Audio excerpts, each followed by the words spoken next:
They called her broken, soulless, a stain on her bloodline. At 19, Kaelira Voss stood in chains before the Black Fortress, sent as tribute to a king more monster than man, payment for her father's failed rebellion. The wolf clans whispered his name in terror, Rhaegor Thorn, the Alpha King, whose curse had devoured 100 would-be brides. She had no beast, no power, no hope. But when the fortress gates groaned open and darkness swallowed her whole, Kaelira made a choice that would shatter an empire. She would not beg. She would not break. If you want to see how a powerless girl conquers a cursed kingdom, stay until the end, and tell us in the comments what city you're watching from. Hit that like button now. The wolves came for her at dawn. Kaelira Voss knelt in the mud outside her family's crumbling stone hut, wrists bound with iron that bit into her skin. Around her, the village of Greyfang gathered like vultures circling a carcass. Women clutching their children, men with arms crossed, eyes cold as winter stone. No one spoke. No one needed to. She was the sacrifice, the payment, the thing that would keep them all alive. "Stand up, girl." The voice belonged to Overseer Merrick, a barrel-chested enforcer with a scar cleaving his face in two. He yanked her to her feet by her hair, and she gasped but did not cry out. She had learned long ago that tears only made them hungrier. Her father sat slumped against the wall of their hut, head in his hands. Garin Voss had once been a warrior, broad-shouldered, fierce-eyed, a man who'd rallied half the frontier clans to rise against the Alpha King's iron rule. But rebellion without power was just noise, and Rhaegor Thorn had crushed it like a boot on an anthill. The price? Garin's firstborn daughter, delivered to the Black Fortress, alive. "Look at her," someone muttered from the crowd. "No beast, no wolf. She'll be dead before the first moon."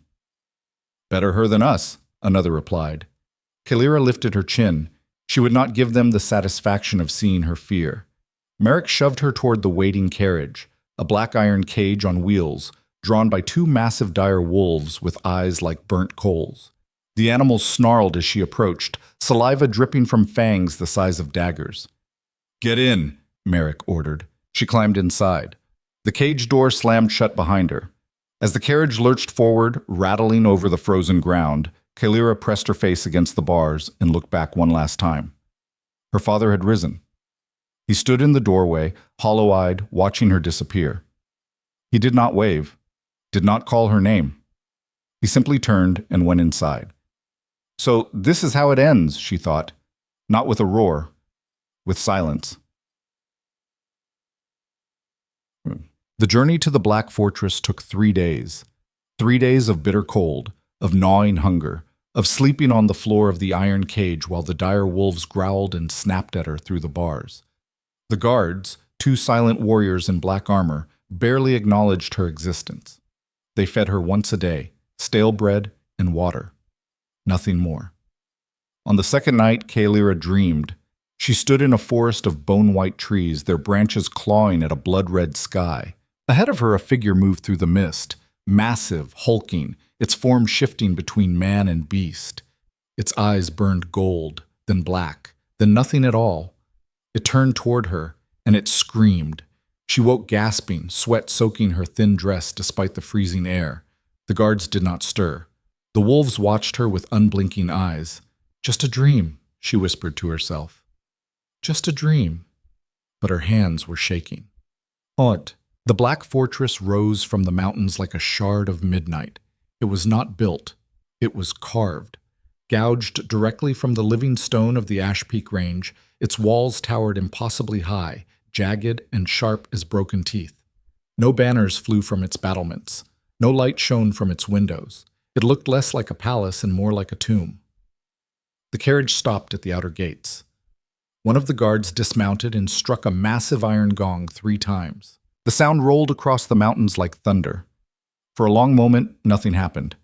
Then the gates began to move. They opened with a shriek of metal on stone, revealing a courtyard bathed in shadow. Torches burned along the walls, their flames a sickly green that cast no warmth. At the far end of the courtyard stood a second gate, smaller, older, covered in carvings that hurt to look at. The guards hauled Kaelira from the cage and dragged her forward. "Wait," she said. "What happens now?" They did not answer. The inner gate opened. Beyond it was a hall so vast it seemed to swallow sound itself. Pillars of black stone rose into darkness. The floor was polished obsidian, reflecting Kaelira's pale, ragged figure like a ghost. At the far end of the hall, barely visible in the gloom, sat a throne.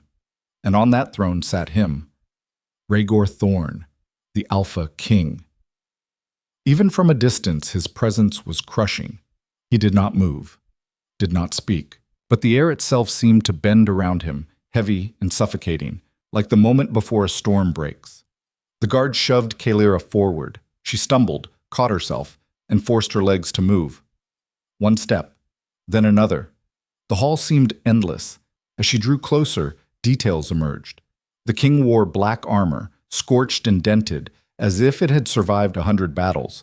His hands rested on the arms of the throne, massive hands, clawed and scarred. His face was shadowed beneath a crown of twisted iron, but she could see his eyes. Gold, burning, inhuman. Kaelira stopped 10 paces from the throne. Her heart hammered against her ribs. "Closer," a voice said. It was not the king who spoke. It came from the shadows to his right, a tall, thin man in robes of dark crimson. His face was sharp, aristocratic, his smile cold as a blade. "Closer, girl. Let him see what they've sent him." Kaelira took another step, then another. She could feel the king's gaze on her now, heavy as a hand around her throat. The man in crimson circled her slowly, appraising. 19 years old, no awakening, no beast. He clicked his tongue. And this is what Garen Voss offers as tribute? A defective whelp? Heat flared in Kaelira's chest. She lifted her eyes and met the king's burning stare. "I am here," she said quietly. As promised. The hall went deathly silent. The man in crimson froze. "You dare speak without—" "Enough, Valeric." The king's voice was a low rumble, like stone grinding against stone. It was not loud. It did not need to be. Every syllable carried weight. Valeric bowed his head. "Of course, my king." Rhaegor Thorn rose from his throne. He was enormous, easily 7 feet tall, shoulders broad as an ox, his presence filling the space like a physical force. But there was something wrong with him, something broken. His movements were stiff, controlled, as if he were constantly fighting against something inside himself. He descended the steps slowly, each footfall echoing through the hall. Kaelira forced herself to stand still, to not run. He stopped in front of her. Up close she could see the scars. They covered every inch of exposed skin, claw marks, bite wounds, burns.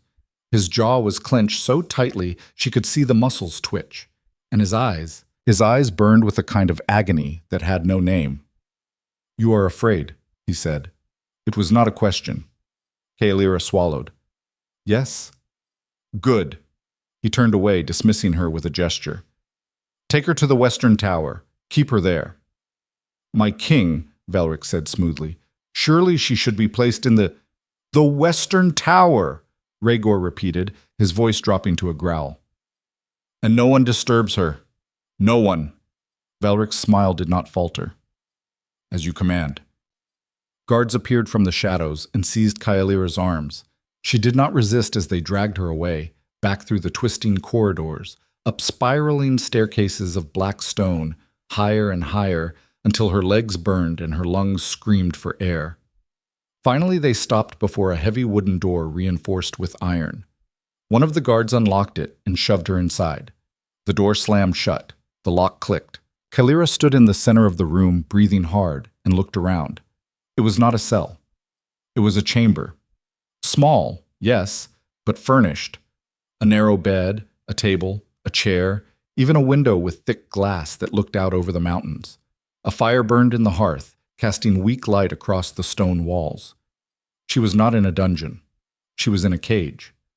Kaelira sank onto the bed and buried her face in her hands, and for the first time since the wolves came for her, she let herself weep. Days passed, then weeks. No one came. Kaelira was alone. Food appeared outside her door every morning: bread, cheese, dried meat, water. She ate mechanically, without tasting. She slept fitfully, plagued by dreams of burning gold eyes and screaming shadows.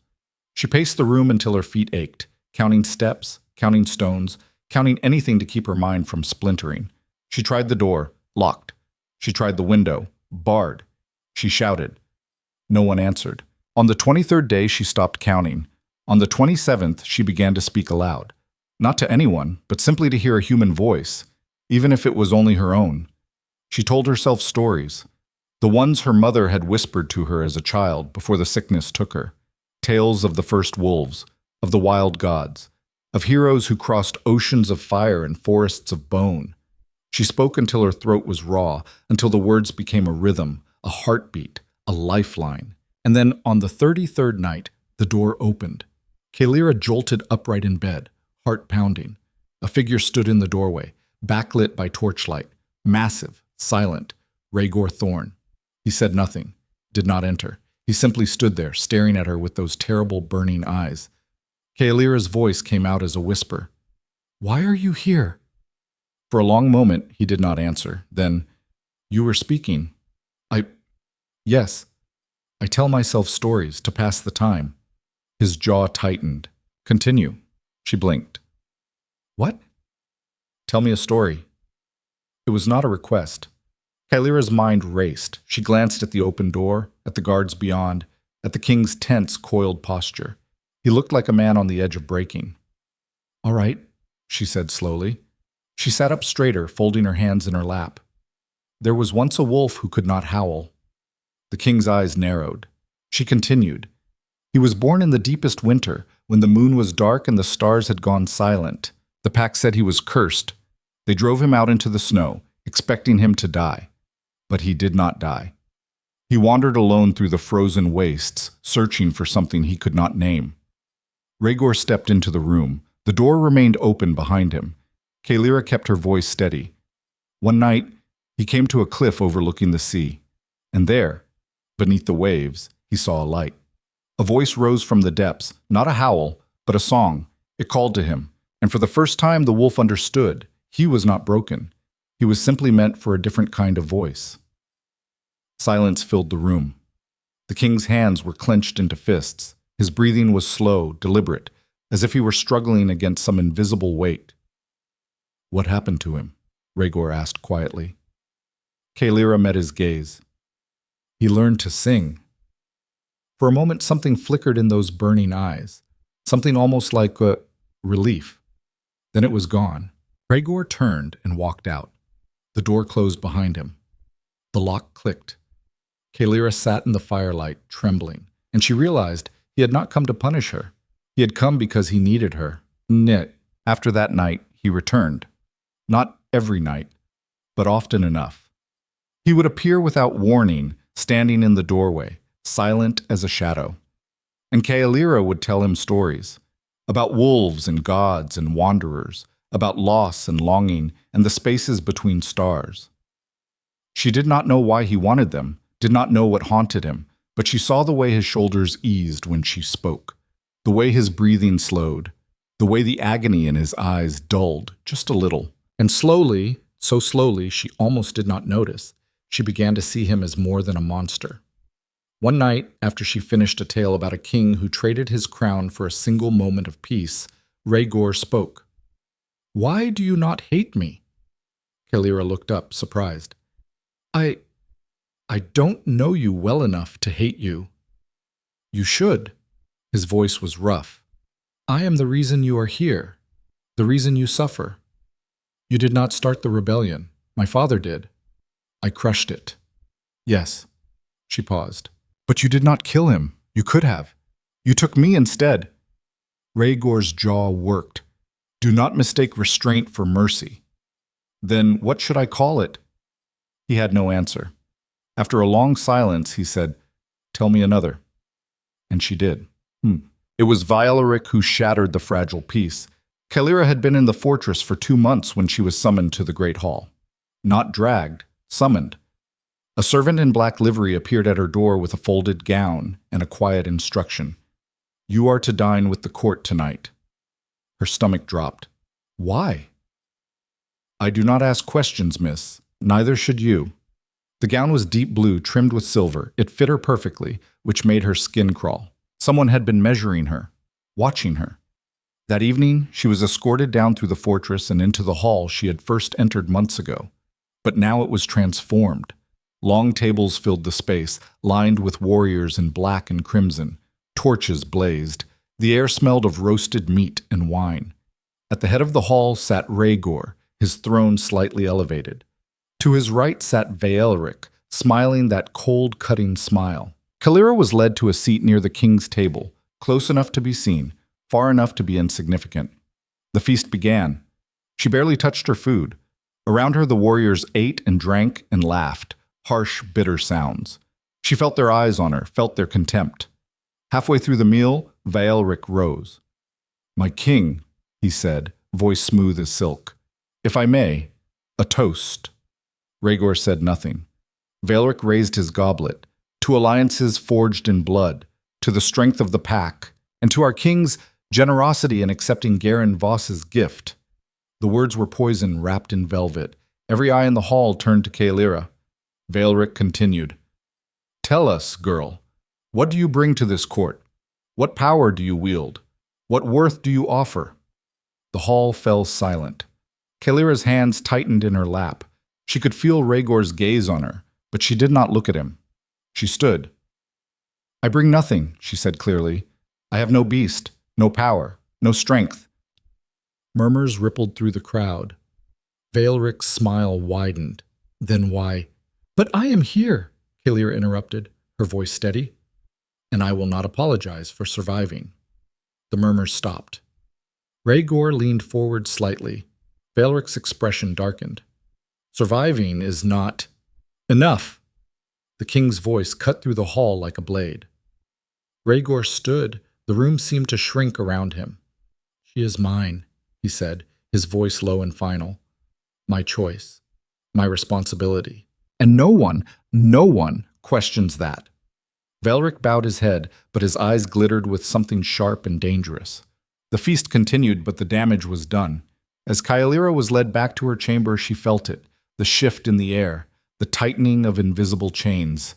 Vaelric had declared war, and she was the battlefield. Wait, that night, Rhaegor came to her door, but he did not ask for a story.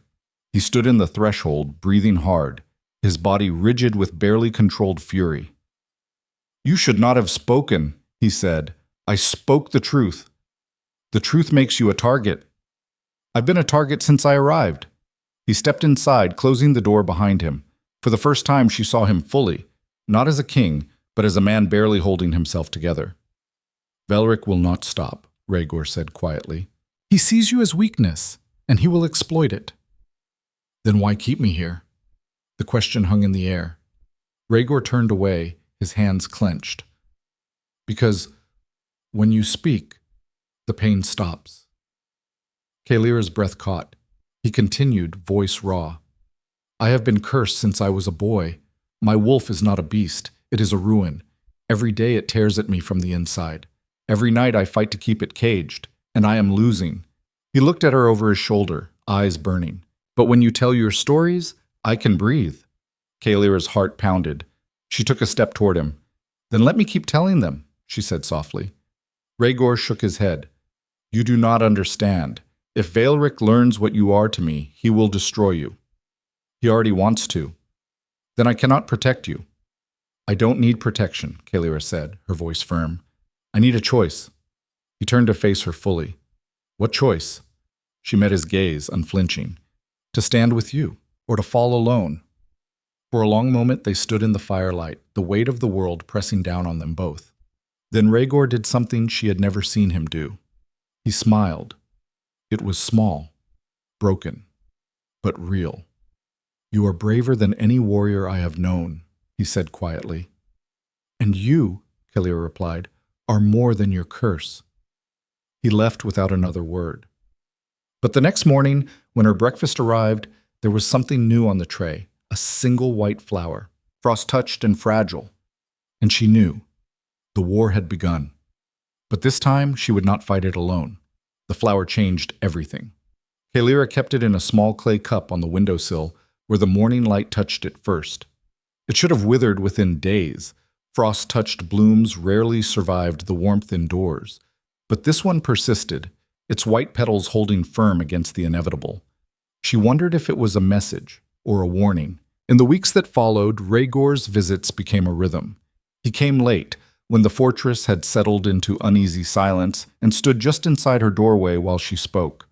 Sometimes he asked for specific stories, tales of exile, of survival, of creatures who learned to live with their scars.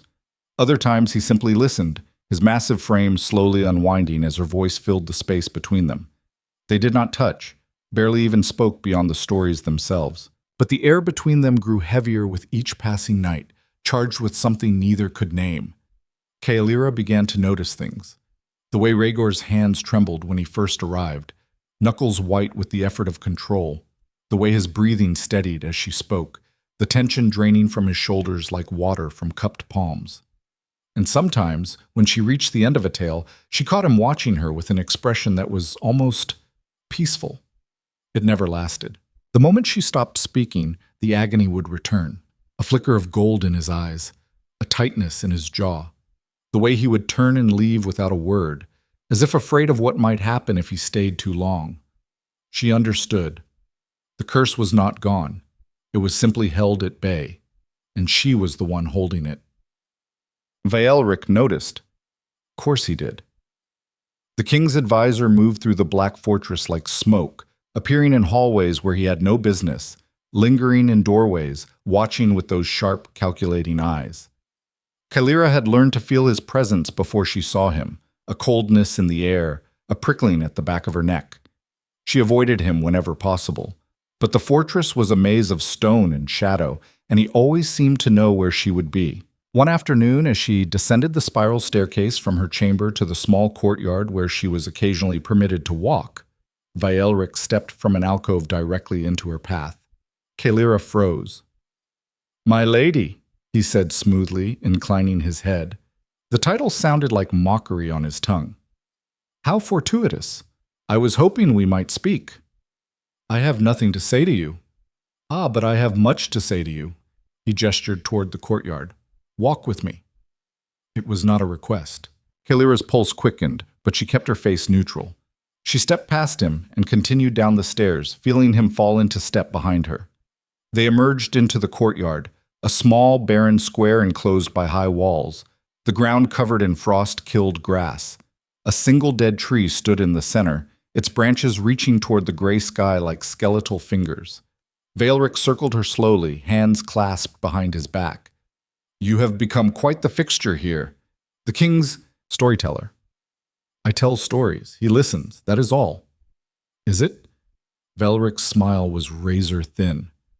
"Forgive me, but I find it difficult to believe that the Alpha King, a warrior who has crushed rebellions and slaughtered armies, requires bedtime tales from a girl with no power." Kaelira met his gaze. "Perhaps you do not know him as well as you think." The smile vanished. Vaelric stopped circling and stepped closer, close enough that she could smell the bitter herbs on his breath. "Let me be clear, child," he said quietly. "I have served Rhaegor Thorne since he was a boy. I have guided him through every war, every treaty, every decision that built this kingdom. I know what he needs, and it is not you." "Then why does he keep me here?" Question I have been asking myself. Vaelric tilted his head, studying her like a predator examining prey.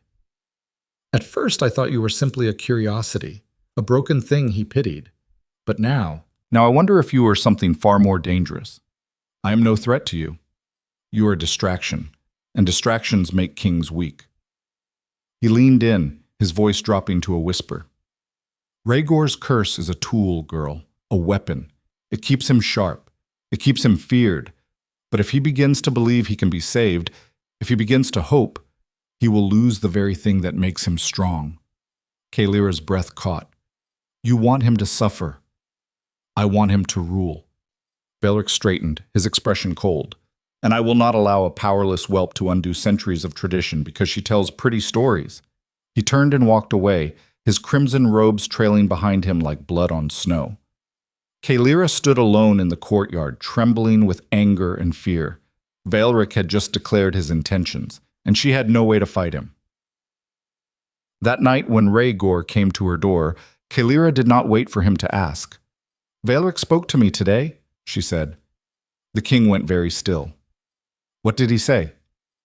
"That I am a distraction, that I make you weak," she paused, "that he will not allow me to interfere." Rhaegor's jaw tightened. He had no right. "He is afraid," Kaelira interrupted, "afraid that you might be more than your curse." "I am my curse." "No." She stood and crossed to where he stood in the doorway. "You are a man fighting a battle no one else can see, and you are winning, one night at a time." Rhaegor looked down at her, his expression raw. "You do not understand what it costs. Every moment I am awake, it tears at me. Every breath is a war. The only time it stops, the only time I feel anything close to silence, is when you speak." His voice cracked on the last word. Kaelira's heart twisted. "Then let me help you." "You cannot help me. No one can." "Have you tried?" She reached out, hesitated, then placed her hand on his arm. His skin was burning hot beneath the fabric of his sleeve, muscles coiled tight as iron cable. "Tell me what happened. Tell me how it began." For a long moment he said nothing. Then, slowly, he spoke. "I was 7 years old when the curse took root. My father was king before me, a brutal man, but strong. He believed power was everything. When I did not awaken my wolf by my 6th year, he grew impatient." Rhaegor's voice was flat, distant, as if recounting someone else's story. He brought in shamans, blood mages, anyone who promised results. One of them performed a ritual, forced the awakening.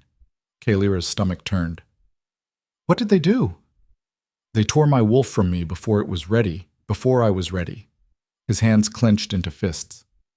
"It came out wrong, twisted.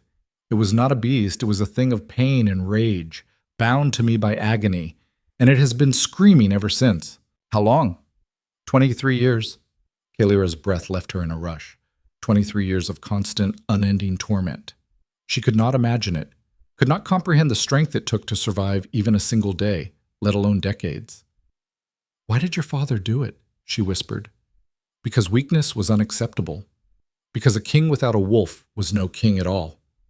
Rhaegor's voice dropped to a growl. "He died 3 years later. The curse killed him." "It has killed everyone who tried to stop it." "Not everyone," Kaelira said softly. "You are still here." "Barely." She tightened her grip on his arm. "You are here. You are standing. You are fighting. That is not barely. That is everything." Rhaegor turned to face her fully, and for the first time she saw something other than pain in his eyes. She saw hope, and it terrified him. "If you stay," he said quietly, "Valeric will destroy you. He cannot allow you to change me." "Then we do not let him know," Kaelira replied. "We keep this between us. Your pain, your stories, your silence. He does not get to take that from you." "He will find out. He always does." "Then we make sure he has nothing to find." Rhaegor stared at her for a long moment. Then, impossibly, the corner of his mouth lifted in the faintest suggestion of a smile. "You are either very brave or very foolish. Can I be both?" This time, his smile reached his eyes. "Tell me a story," he said. And she did. The next week brought a summons Kaelira had not expected. A servant appeared at her door with a folded piece of parchment sealed with black wax. The message was brief. "You are invited to the king's council chamber, tomorrow at midday. Attendance is not optional." Kaelira's stomach dropped. The council chamber was where Rhaegor met with his advisors and warlords, the inner circle of power that ruled the kingdom. She had no business there, no reason to be included, unless Valeric had escalated. She barely slept that night. When morning came, she dressed in the simplest gown she had, gray wool, high-necked, with long sleeves that covered her scarred wrists. She braided her dark hair tightly and scrubbed her face until her skin was raw. If she was walking into a trap, she would do it on her own terms. The council chamber was located deep within the fortress, past guarded corridors and iron doors that required 3 separate keys to unlock. When Kaelira finally arrived, escorted by 2 silent guards, she found herself standing before a massive oak table, surrounded by hard-faced men in black and crimson. Rhaegor sat at the head of the table, his expression unreadable. Valeric sat to his right, smiling. "Ah, our guest of honor," Valeric said pleasantly. "Do sit, my dear. We have much to discuss." Kaelira hesitated, then took the empty chair at the far end of the table. Every eye in the room was on her. One of the warlords, a scarred brute with a braided beard, leaned back in his chair and crossed his arms. "This is the tribute? The Voss girl?" "Indeed," Valeric replied. "I thought it prudent to introduce her formally to the council. After all, she has become quite present in the king's daily affairs." Rhaegor's knuckles whitened against the table.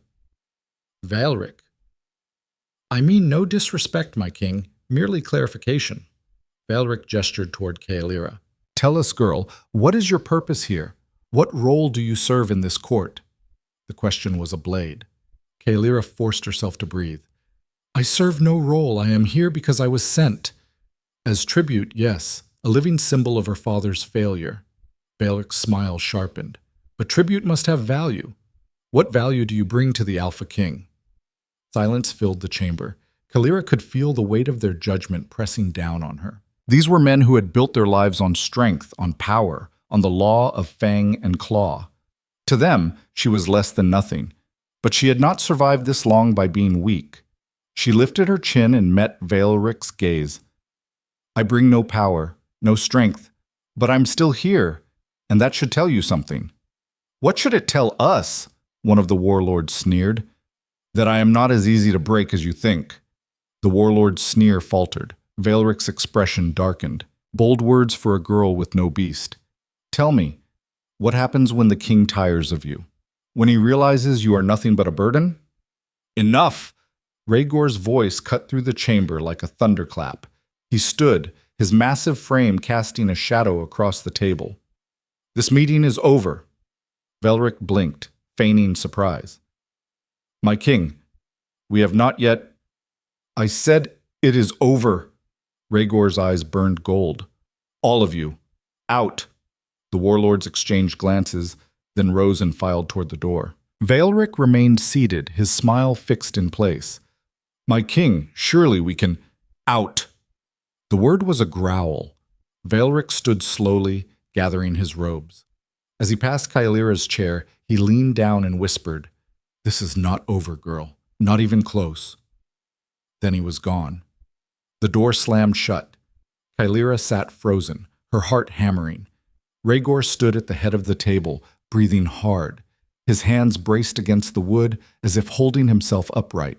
"You should not have defended me," Kaelira said quietly. "I will not let him humiliate you. He is already winning. Every time you react, you prove his point, that I make you weak." Rhaegor turned to face her, his expression raw. "You do not make me weak. You make me human." The words hung in the air.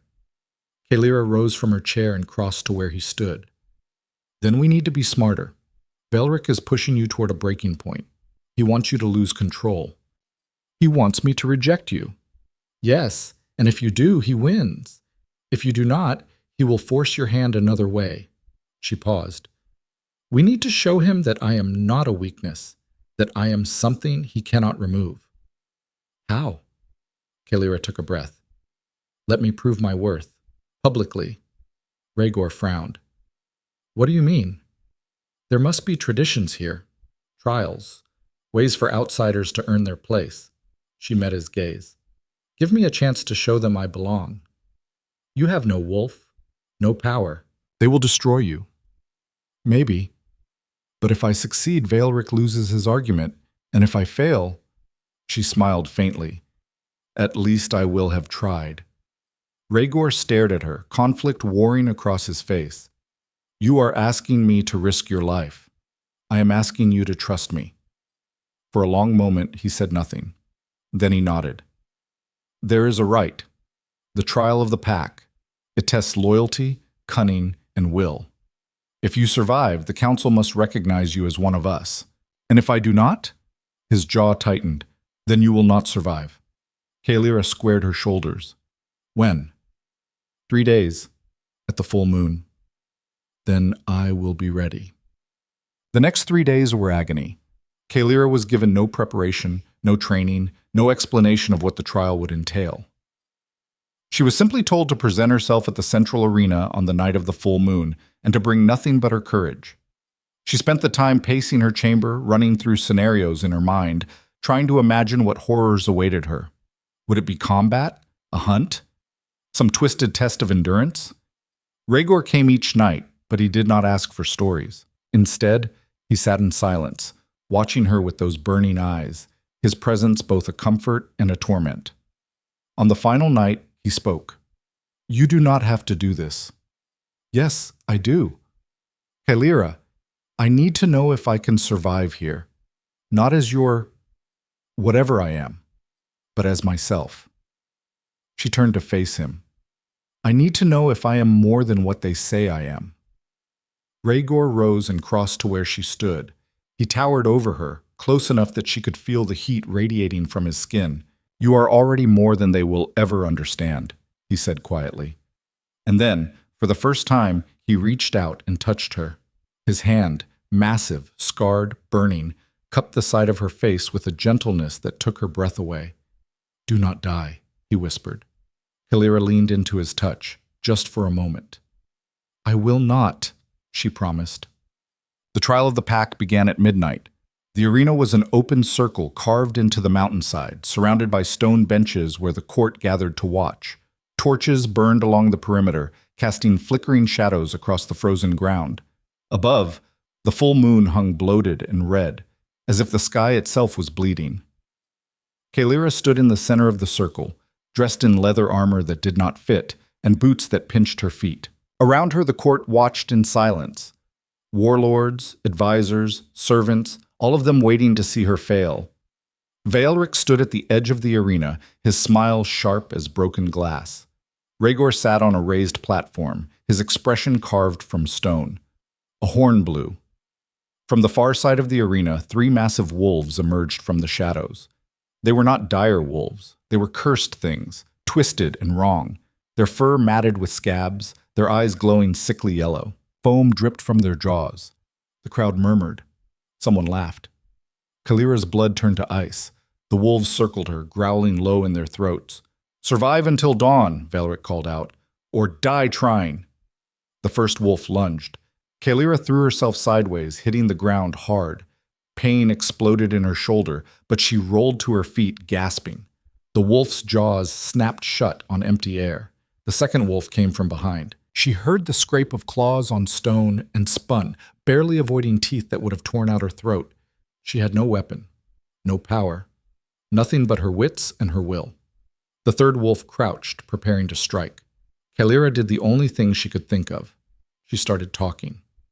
"You were not always this," she said, her voice cutting through the growls. "You were pack once. You had names. You had purpose." The wolves paused. "Someone did this to you, twisted you, broke you, but you are still here." One of the wolves tilted its head, yellow eyes narrowing. Kaelira kept speaking, her voice steady despite the terror clawing at her chest. "I know what it is to be broken, to be told you are worthless, to be cast out." The wolves circled closer, but they did not attack. "But you are not your wounds. You are not your curse. You are still wolves, and wolves do not kneel to fear." The largest wolf stopped directly in front of her. Its breath was hot and rank, its teeth stained with old blood. Kaelira met its gaze. "I see you, she whispered. For a heartbeat, the world held its breath. Then the wolf lowered its head. The other 2 followed. The crowd erupted. Kaelira sank to her knees, shaking with exhaustion and disbelief. The wolves sat around her like silent guardians, their yellow eyes watching the arena. Vaelric's face had gone white. Rhaegor stood, his expression unreadable, and in that moment, Kaelira knew. She had just won something far more dangerous than survival. She had won their attention. She had won their attention. And attention, Kaelira learned in the days that followed, was the most dangerous thing she could possess. The fortress transformed around her, where once she had moved through its corridors like a ghost, unseen, unacknowledged. Now eyes followed her everywhere. Servants whispered as she passed. Warriors watched her with expressions ranging from grudging respect to outright hostility. Even the air felt different, charged with an electricity that made her skin prickle. Veilric's rage was a palpable thing. He no longer smiled when he saw her, no longer bothered with pleasantries or veiled threats. He simply watched, his dark eyes calculating, waiting for the moment she would slip. Rhaegor withdrew. That hurt more than anything else. After the trial, he stopped coming to her chamber, stopped asking for stories. When they passed in the halls, rare occasions, carefully orchestrated by invisible hands, he did not meet her eyes. His jaw remained locked, his massive frame rigid with the same terrible control she had seen the night they first met. She understood why. The court was watching. Veilric was watching. Any sign of favor, any hint of connection between them would be weaponized immediately. But understanding did not make the loneliness easier to bear. On the 5th night after her trial, unable to sleep, Kaelira descended the tower stairs and wandered toward the fortress library, a cavernous room filled with ancient texts and scrolls that smelled of dust and forgotten time. She had discovered it weeks ago, a sanctuary where no one bothered her. Tonight, she found she was not alone.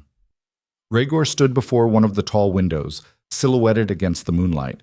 His shoulders were hunched, his hands braced against the stone sill as if holding himself upright. Even from across the room, she could see the tension radiating through him. "You should not be here," he said without turning.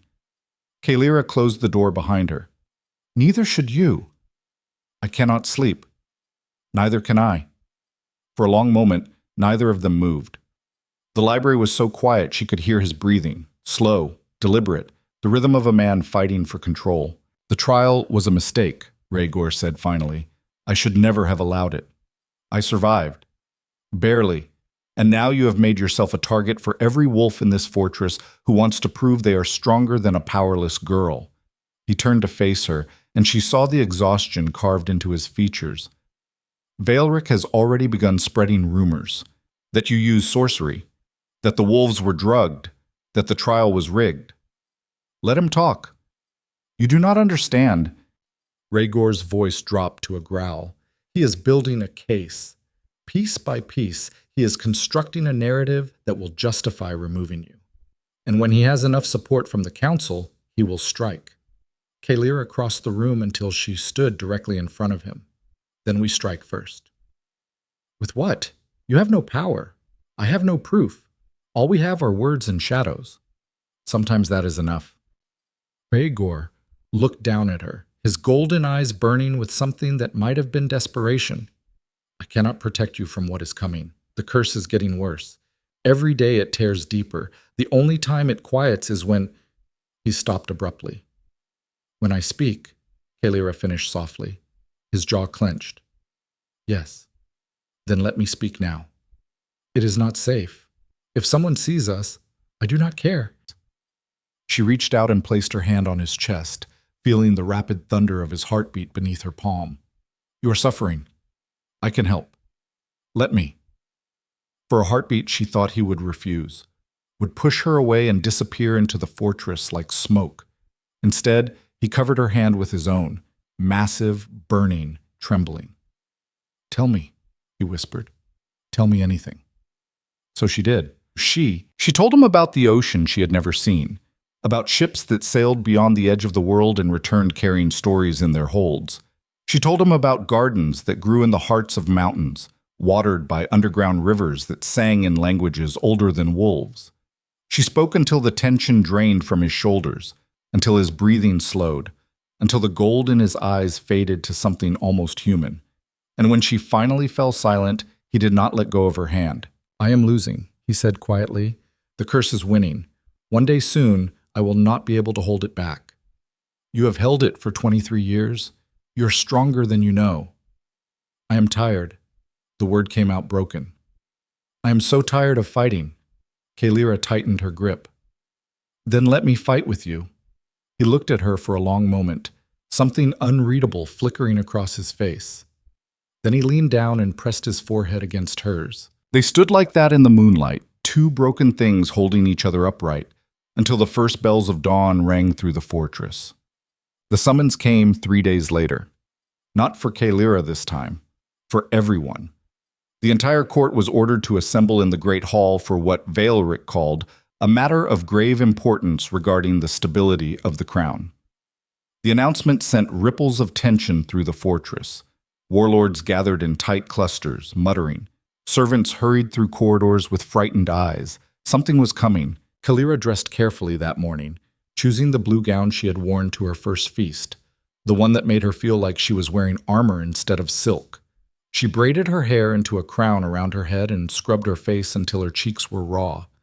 When she descended to the great hall, she found it packed with bodies. Every wolf in the fortress seemed to have gathered.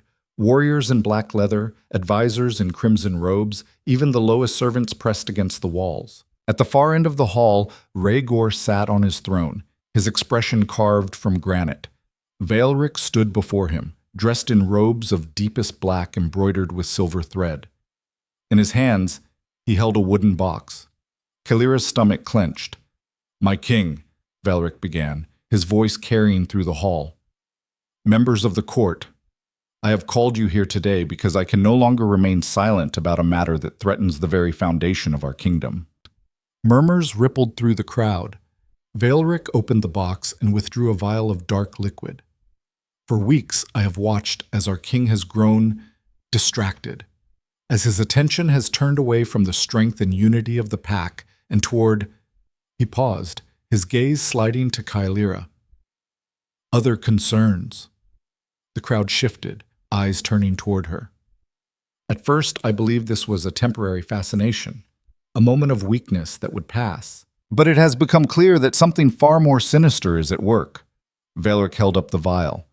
This was found in the tribute girl's chamber, a tincture of moonsbane and shadowroot, substances used in dark rituals to cloud the mind and bend the will. The hall erupted. Kaelira's blood turned to ice. "That is a lie." "Silence!" Vaelric's voice cracked like a whip. "You will speak when spoken to, witch." "I am no witch!" "Then explain this." He thrust the vial toward her. "Explain why it was found hidden beneath your bed, wrapped in cloth, inscribed with binding runes." "I have never seen that vial in my life." But the crowd was not listening. They were shouting now, voices overlapping in a cacophony of rage and fear. Someone screamed, "Sorcery!" Another yelled, "Burn her!" Rhaegor remained silent, his knuckles white against the arms of his throne. Vaelric raised his hand, and the hall slowly quieted. "I take no pleasure in this revelation. But the evidence is clear. This girl, this powerless, soulless creature, has been using dark magic to manipulate our king, to weaken him, to corrupt him from within." "That is not true," Kaelira said, forcing her voice to remain steady despite the terror clawing at her throat. "I have no magic, no power. I am exactly what I appear to be." "Then how do you explain the wolves?" a warlord shouted from the crowd. "How do you explain surviving the trial when any normal girl would have been torn apart?" "I spoke to them, that is all." "Words do not tame cursed beasts." "They do if the beasts still remember what it means to be more than their curse." The hall fell silent. Kaelira's heart hammered against her ribs, but she did not look away from the warlord. "You want to believe I am a witch because it is easier than accepting the truth, that your cursed wolves responded to compassion instead of fear, that survival does not always require claws and teeth, that maybe, just maybe, you have all been so focused on strength that you forgot what it means to be human." Vaelric's face darkened. "Enough of this. My king, I demand she be tried for sorcery and conspiracy against the crown." Still, Rhaegor said nothing. Kaelira turned to face him, her voice shaking. "You know this is false. You know I have done nothing wrong." His golden eyes met hers, and in them she saw something that broke her heart. Doubt. Not doubt about her innocence. Doubt about whether he could save her. "The evidence is compelling," Rhaegor said slowly, each word sounding like it was dragged from his throat. "It must be investigated." Kaelira's world tilted. Vaelric smiled. "A wise decision, my king. I propose we conduct a sacred trial, the right of truth. Let the old gods judge her. If she is innocent, they will spare her. If guilty," he shrugged, "then justice will be served." "No," Kaelira whispered, but the court was already roaring its approval. The rite of truth was scheduled for the following night during the dark moon, When the barrier between worlds grew thin and the old gods, it was said, could see into mortal hearts, Kaelira was locked in her chamber under guard. No visitors, no food, no water. She was to enter the trial pure and empty, whatever that meant. She spent the day pacing, her mind racing through possibilities. The vial had been planted, that much was obvious. But by whom? Valeric was the likely culprit, but he would have needed help. Someone with access to her chamber. Someone she had not suspected. As night fell, the door opened. Kaelira spun, expecting guards. Instead, she found herself face to face with a young servant girl, no more than 14, with wide, frightened eyes. "I should not be here," the girl whispered. "But I had to tell you. I am sorry. I am so sorry." Kaelira's breath caught. "You planted the vial." The girl nodded, tears streaming down her face. "Lord Valeric said he would kill my mother if I did not. He gave me the box and told me to hide it beneath your bed. I did not know what it was for. I swear I did not know." "It is all right," Kaelira said, though her voice shook. "I understand. He is going to kill you tomorrow. The rite is rigged. There is something in the circle, a poison, that will trigger when you step inside. You will die, and they will say the gods judged you guilty." The girl grabbed Kaelira's hands. "You have to run, please, before it is too late." "I cannot run.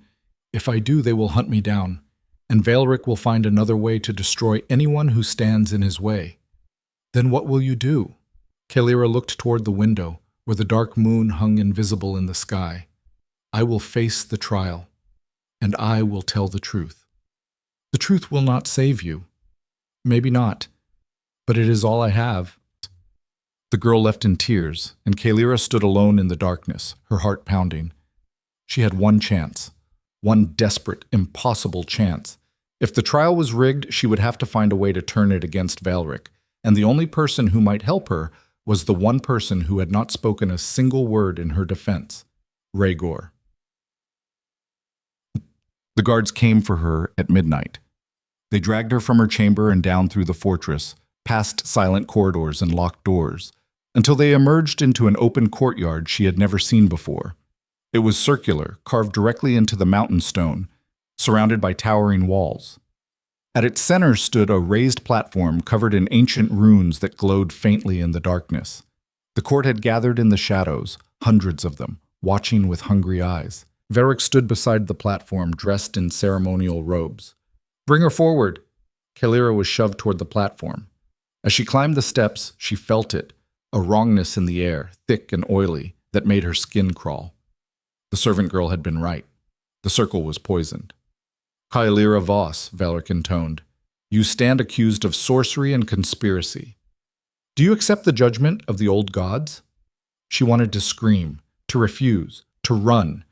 Instead, she lifted her chin. "I accept." "Then step into the circle and speak your truth. If you are innocent, the gods will spare you. If guilty," he smiled, "they will deliver justice." Kaelira looked past him, searching the crowd for Rhaegor. She found him standing at the edge of the courtyard, half hidden in shadow. Their eyes met, and in that moment she made a choice. "I will speak my truth," she said loudly, "but not to the gods. To you." Valeric frowned. "What? You want to know if I have power?" Kaelira turned to face the crowd. "I do not. You want to know if I used magic to manipulate your king? I did not. But I did do something far more dangerous." The courtyard fell silent. I reminded him that he is more than a monster, that his curse does not define him, that he is capable of compassion, of restraint, of choosing who he wants to be instead of accepting what he was forced to become. Her voice grew stronger. "And that terrifies you, all of you. Because if your king can be more than his curse, then maybe you can be more than your fear." "Enough," Valeric snarled. "Step into the circle, or you will what? Force me? Prove to everyone here that this trial is exactly what I say it is. A sham designed to remove anyone who threatens your control?" Valeric's face twisted with rage. "You dare! I dare because I have nothing left to lose." Kaelira turned back to Rhaegor, her voice breaking. "You asked me once why I do not hate you. I will tell you now. Because you are the only person in this fortress who sees me as something other than broken. And I see you the same way. Rhaegor's expression cracked. Valeric moved with sudden, vicious speed. He grabbed Kaelira by the arm and dragged her toward the circle. If you will not walk, then you will be thrown. A sound split the air. Yes. A roar that was not animal, not human, but something caught between, a scream of agony and rage that shook the very stones beneath their feet. Rhaegor staggered forward, his body convulsing. Black veins spread across his skin like cracks in glass. His eyes blazed gold, then black, then something else entirely. A void that swallowed light. The crowd scattered, screaming. Valeric released Kaelira and stumbled backward. What? Rhaegor's form began to shift. His armor split and fell away as his body expanded, bones cracking and reforming, muscles tearing and rebuilding themselves into something monstrous. Fur the color of smoke erupted across his skin. His face elongated into a muzzle filled with teeth like shattered obsidian. Claws burst from his fingertips, each one as long as a dagger. But it was his eyes that held the true horror. They were empty, hungry, lost. The curse had finally won. Kaelira stood frozen as the creature that had been Rhaegor Thorn rose to its full height, 12 feet of twisted shadow and rage, its form flickering between solid and smoke, as if it could not decide whether it belonged to this world or another. It threw back its head and screamed. Warriors rushed forward, weapons drawn. The creature swatted them aside like insects, sending bodies flying into walls with sickening crunches. Blood sprayed across the stone. Screams filled the air. Valeric backed away, his face white with terror. "Kill it! Kill the beast before it destroys us all!" But Kaelira did not run. She walked forward, toward the monster, toward the thing that everyone said could not be saved. "Rhaegor!" she called out, her voice somehow cutting through the chaos. "I know you can hear me." The creature's head swiveled toward her, its void black eyes fixed on her with terrible focus. "Do not do this!" Valeric screamed. "You will die!" Kaelira ignored him. She took another step, then another, until she stood directly in front of the creature. It towered over her, its breath hot and rank, its claws flexing. "You are not this," she said quietly. "You are not the curse. You are the man who sits in doorways listening to stories, the king who defended me when he did not have to, the wolf who learned to choose restraint over destruction." The creature snarled, saliva dripping from its jaws. Kaelira reached out slowly and placed her hand on its chest, right over where a human heart would be. "Come back," she whispered. "Please, come back to me." For a heartbeat, nothing happened. Then the creature went very, very still. Its breathing slowed. The black void in its eyes flickered, and for just a moment she saw a flash of gold. Human. "That is it," Kaelira breathed. "You are still in there. You are still—" The creature lunged, not at her, past her, straight toward Valeric. Straight toward Valeric. The advisor's scream cut through the courtyard as the shadow beast bore down on him, claws extended, jaws wide enough to swallow a man whole. Warriors shouted, weapons clattered, but no one was fast enough. Except Kaelira.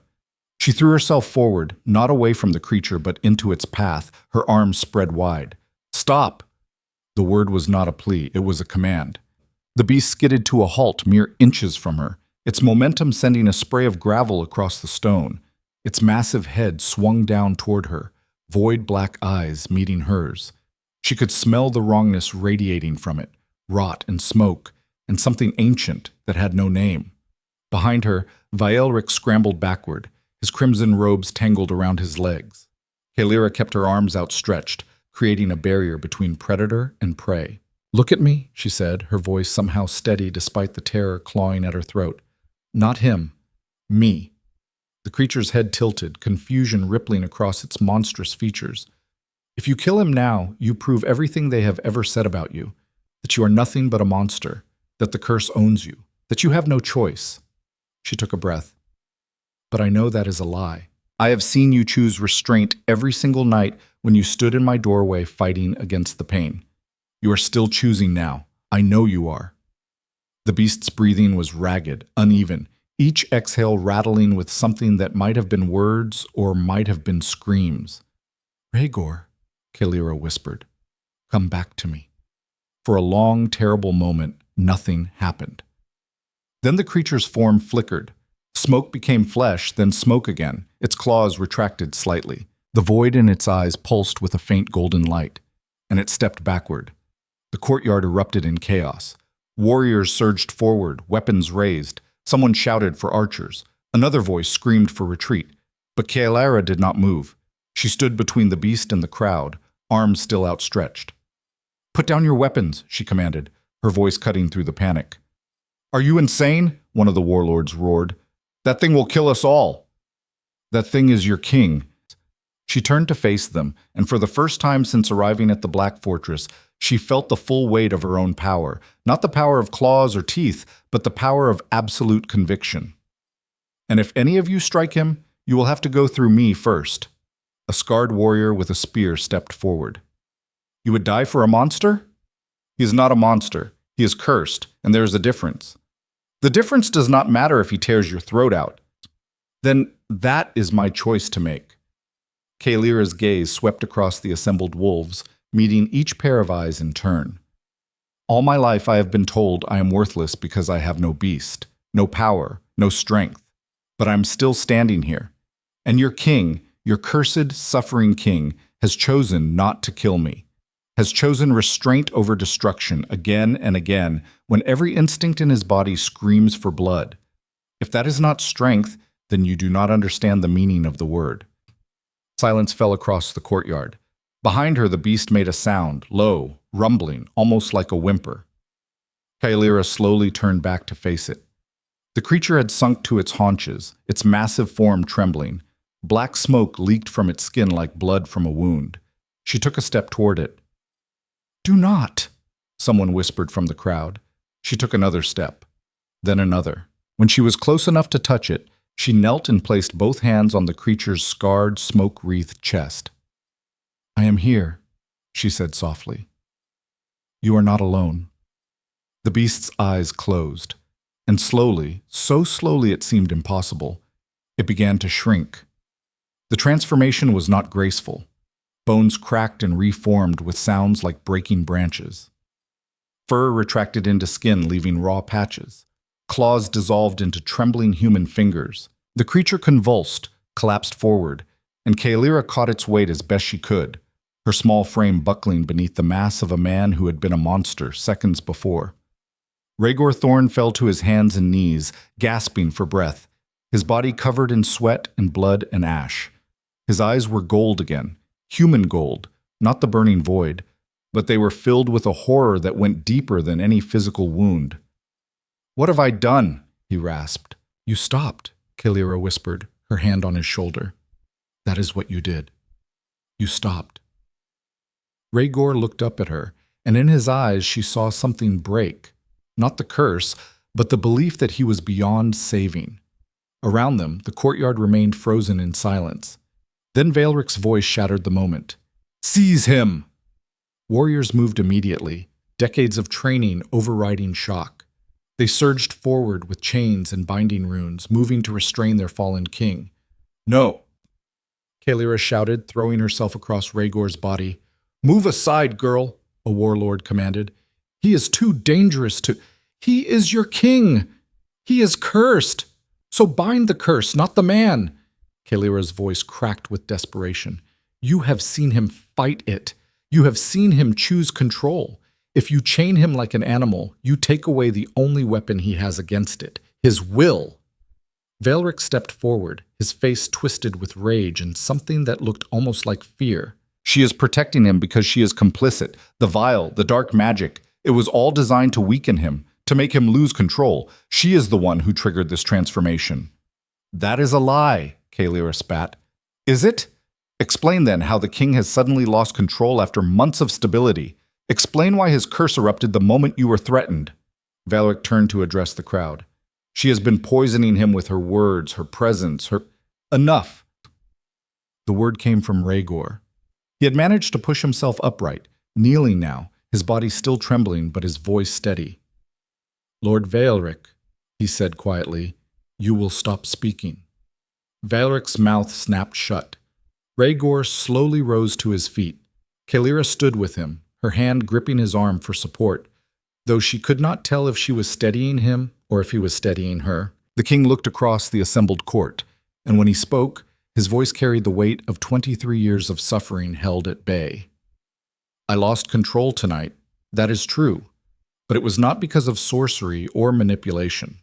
He paused, his jaw tightening.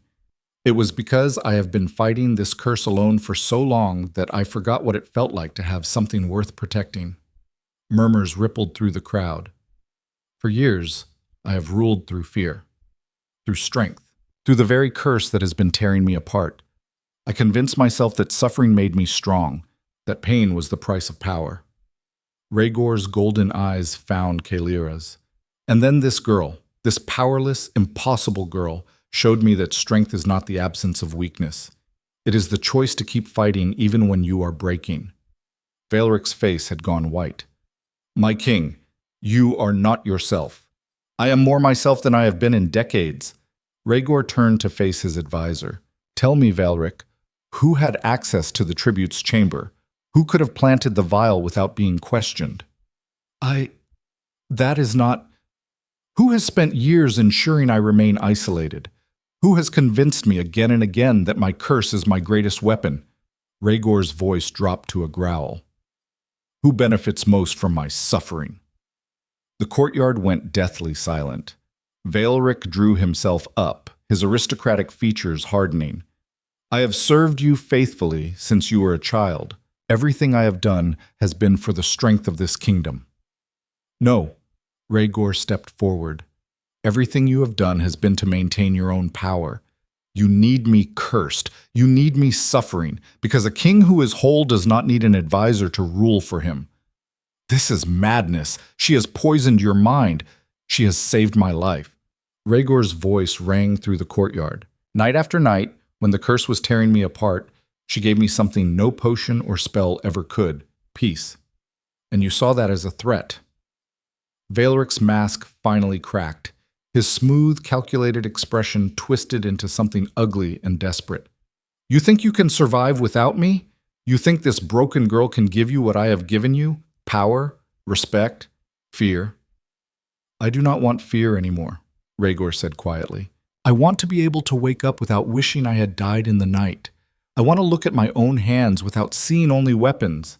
I want... He trailed off, then finished simply. I want to be more than my curse. The words fell into the silence like stones into deep water. Valric's face went through a series of rapid transformations, shock, rage, calculation, before settling on cold contempt. You are weak, and weakness will destroy this kingdom. Then let it be destroyed. Rhaegor turned to address the assembled warriors and advisors. I'm giving you all a choice. You can follow me as I try to build something better than what we have been, or you can leave. I will not force you to stay. No one moved. Then from somewhere in the crowd, a young warrior stepped forward. He could not have been more than 20, his armor still bright and unscratched. He knelt. I will follow you, my king. Another warrior joined him. Then another. Within moments, half the courtyard was on its knees. But not everyone knelt. A cluster of older warlords remained standing, their expressions hard. One of them, the scarred brute with the braided beard who had questioned Kaelira at the council, spoke. We need more than words, boy king. We need proof that you can control the curse, that it will not consume you the next time you lose your temper. Rhaegor nodded slowly. You are right. Words are not enough. He turned and walked to the center of the courtyard, to the raised platform where Kaelira had nearly been forced into Valric's poisoned circle. The runes still glowed faintly, pulsing with dark energy. This circle, Rhaegor said, gesturing toward it. What was it designed to do? Valric said nothing. One of the servants, the same young girl who had warned Kaelira, stepped forward hesitantly. It was meant to trigger a reaction, to force the accused's true nature to reveal itself. By poisoning them, Kaelira said. The girl nodded, tears streaming down her face. Lord Valric said it would only harm the guilty, that if she was innocent, she would survive. But everyone who steps into that circle would die, Rhaegor said. It was not a question. The girl sobbed. Yes. Rhaegor looked at Valric. You were going to murder her, Frame it as divine judgment. And then what? Comfort me in my grief while you tightened your control? Baelik's expression was stone. Guards, Rhaegor commanded. Take him. 3 warriors moved forward and seized Baelic by the arms. He did not struggle, but his eyes burned with cold fury. This is a mistake, he said quietly. Without me, you will fall. The curse will consume you, and when it does, there will be no one left to stop it. Then I will face that when it comes, Rhaegar replied. But I will do it on my own terms. As Baelic was dragged away, the old warlord with the braided beard stepped forward again. You say you can control the curse. Prove it. Rhaegar met his gaze. How? Step into the circle. The courtyard went silent. Kaelira's heart stopped. No, absolutely not. That circle is designed to kill, which is precisely why he must do it, the warlord interrupted. If the king can walk into a cursed circle designed to reveal true nature and emerge whole, then we will believe he has mastery over his affliction. If not, he shrugged, then Lord Baelic was right, and we need a new king. Rhaegar stared at the circle, his jaw working. The runes pulsed like a diseased heartbeat, their light casting sickly shadows across the stone. Do not do this, Kaelira whispered. Please, there has to be another way. There is not. Rhaegar turned to her, and she saw the exhaustion carved into every line of his face.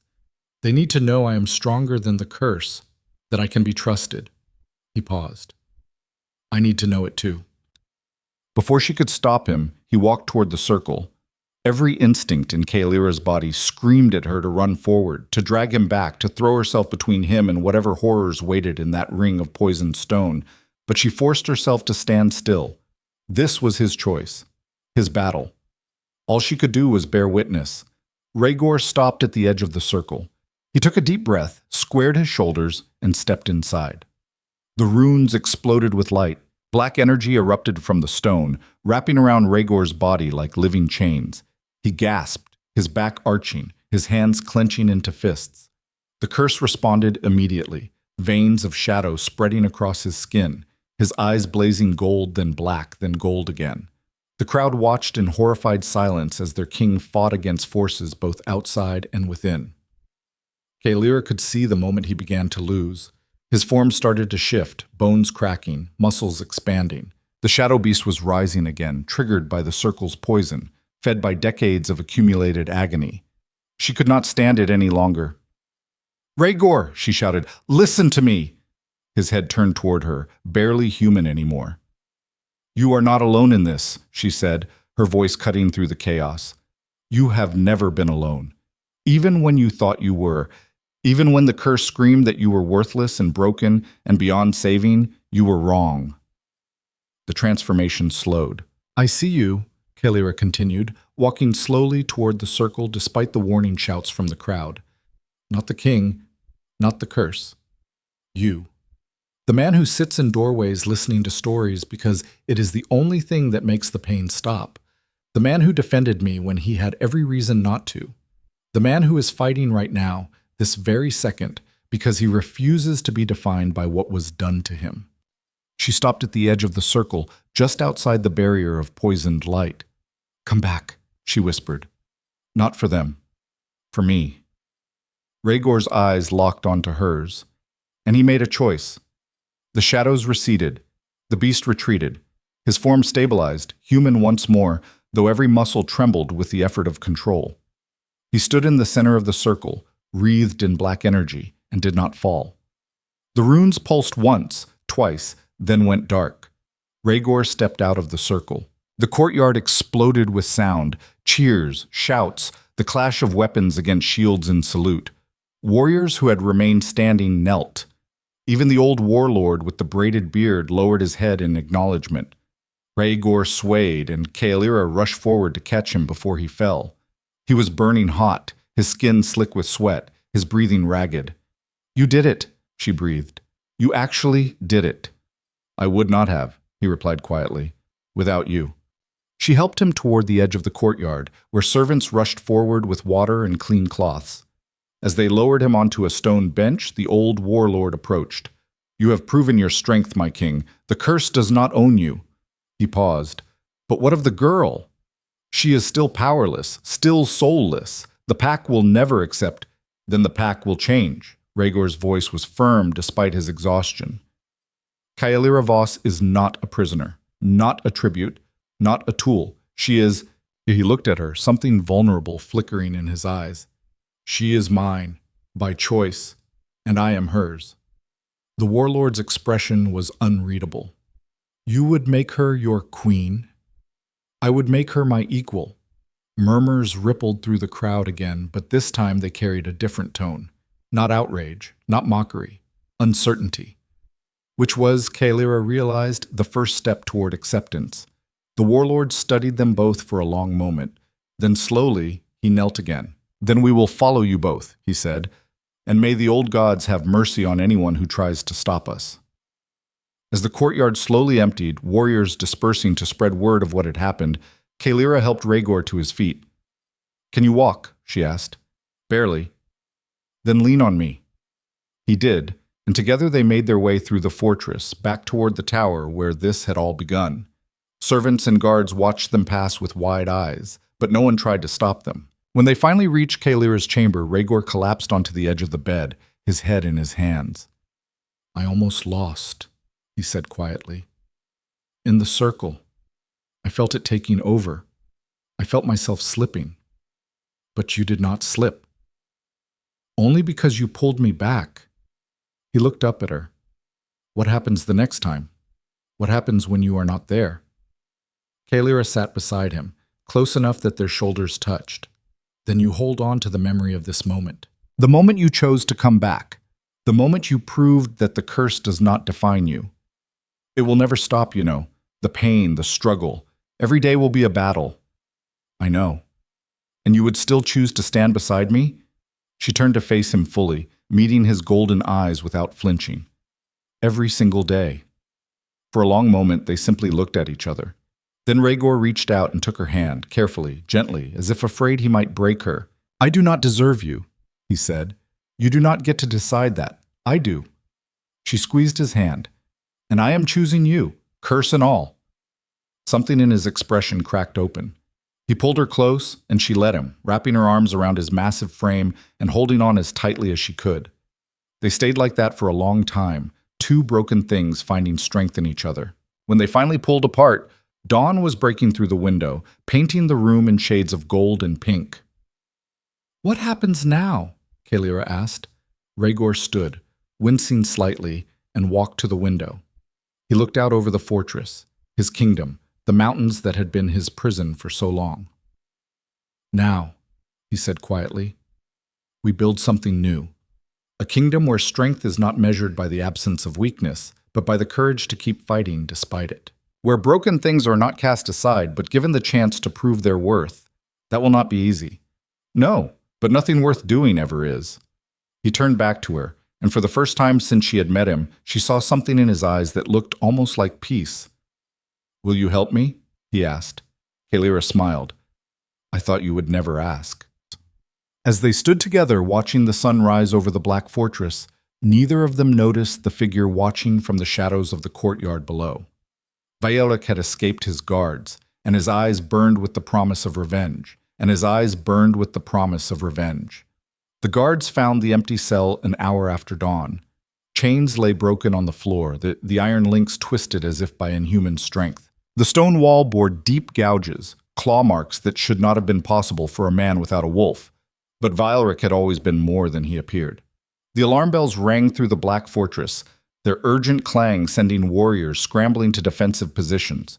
Rhaegor was in the war room when the news reached him, surrounded by maps and advisors who were still adjusting to the idea of serving a king who asked for their counsel instead of simply commanding obedience. The old warlord with the braided beard, his name was Torvin, Kaelira had learned, slammed his fist on the table.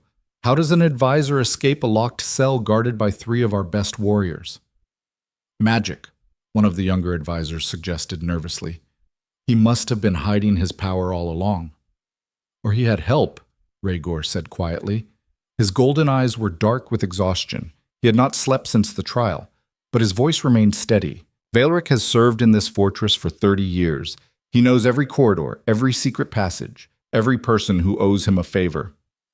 Then we search the entire fortress, Torvin growled. Tear it apart stone by stone if we have to.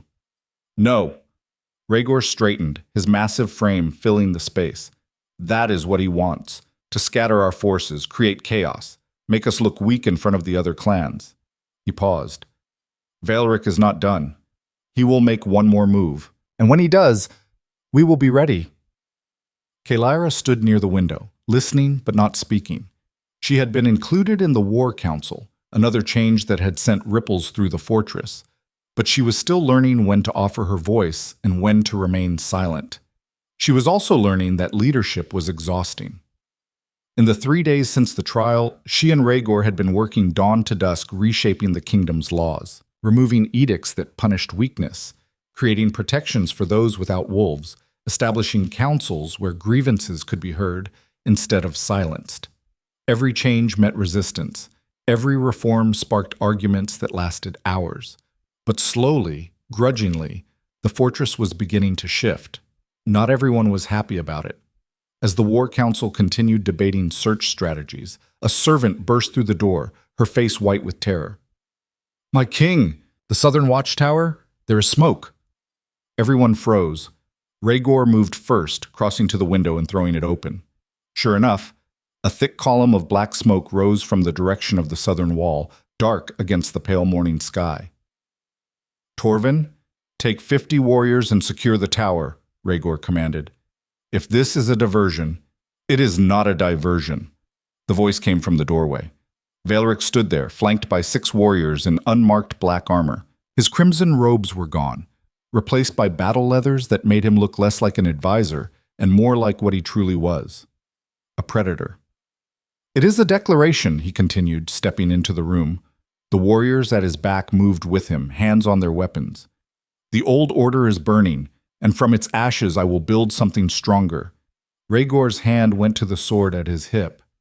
"You are under arrest for conspiracy and attempted murder." "By whose authority? A cursed king who can barely control his own beast? A broken girl with no power?" Baelric's smile was cold. "You have lost the support of the true wolves, Rhaegor. The ones who remember what strength means, what sacrifice requires." "Then why are you here?" Kaelira asked quietly. "If you have already won, why come back?" Valric's gaze shifted to her, and she saw something dark and hungry in his eyes. "Because I want you to see what you have destroyed. I want you to watch as everything you tried to build crumbles, and then I want you to beg for the mercy I will not give." He raised his hand and the 6 warriors drew their weapons. But before anyone could move, Torven's voice roared from behind Valric. "Drop your blades!" The old warlord stood in the corridor with 24 armed warriors, their spears leveled at Valric's small group. Valric did not even turn. "Ah, Torvin, I wondered when you would arrive. Tell me, how many of these loyal warriors do you think will actually follow you once they learn the truth?" "What truth?" Torvin demanded. "That your precious king is dying." Valric's voice dropped to a whisper that somehow carried through the entire room. "The curse is killing him, slowly, painfully, inevitably. I have seen it happen to every member of his bloodline who carried the affliction. His father lasted 5 years after the transformation. His grandfather, 3. Rhaegor has held on for 23 years through sheer stubbornness and my guidance. But now that he jerked his chin toward Kaelira, has convinced him to embrace his humanity, the curse will consume him faster than ever." "You are lying," Rhaegor said. "Am I?" Valric finally turned to face him. "Tell them then.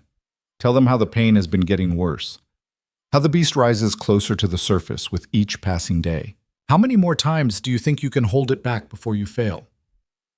Silence filled the war room. Kaelira felt her heart drop as she saw the truth written across Rhaegor's face.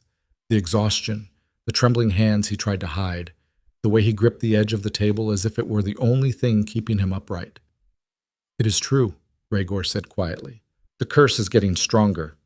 Murmurs rippled through the assembled warriors.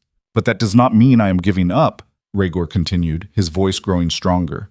"It means I need to find a way to break it, permanently." "There is no way to break it," Valric snarled. "Do you think I did not spend years searching? Your father hired every shaman, every blood mage, Every charlatan in the 5 kingdoms. None of them could stop it. The curse is woven into your very bones. You can manage it, control it, use it, but you cannot destroy it. Then I will be the first. You will be dead within the year. Rhaegor met his former advisor's gaze. Then I will spend that year building something worth dying for.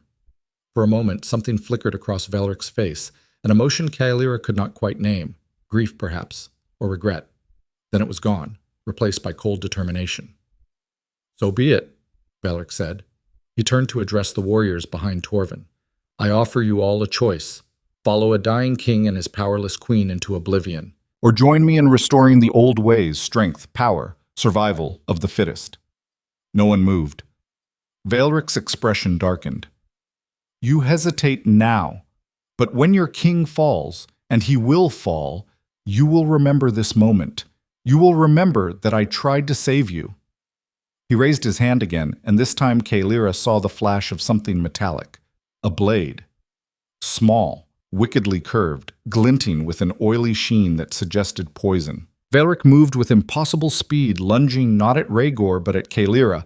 She had no time to dodge, no time to scream, but Rhaegor was faster. He threw himself between them, and the poisoned blade sank into his shoulder instead of her throat. Rhaegor gasped, his body going rigid. No! Kaelira screamed. Valric stumbled backward, shock written across his face.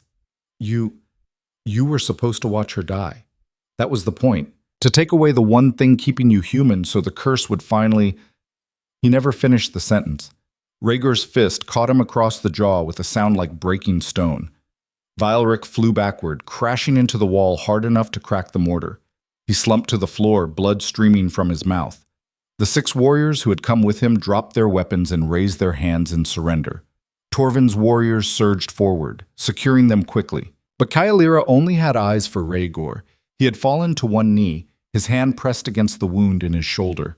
Black veins were spreading from the injury, crawling up his neck toward his face. Poison, he managed. Curse touched, designed to force the transformation. No, no, no! Kaelira dropped beside him, her hands hovering over the wound, not knowing what to do. Someone get a healer, now! But even as she said it, she could see what was happening. Rhaegor's eyes were flickering between gold and black. His breathing was becoming ragged. The curse was rising, triggered by the poison, fed by his weakened state. Kaelira, his voice was strained. You need to run. When I lose control, I will not be able to stop. I am not running. She gripped his face between her hands, forcing him to look at her. Do you hear me? I am not leaving you. You have to. No. Her voice cracked.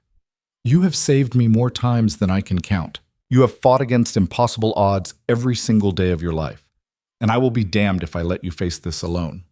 Rhaegor's form began to shift, his muscles expanded, bones cracking as the curse tried to take hold. The warriors backed away. Even Torvin looked uncertain, but Kaelira did not move. She started speaking. Not a story this time. Something else. Something raw and true and desperate. Do you remember the first night you came to my door?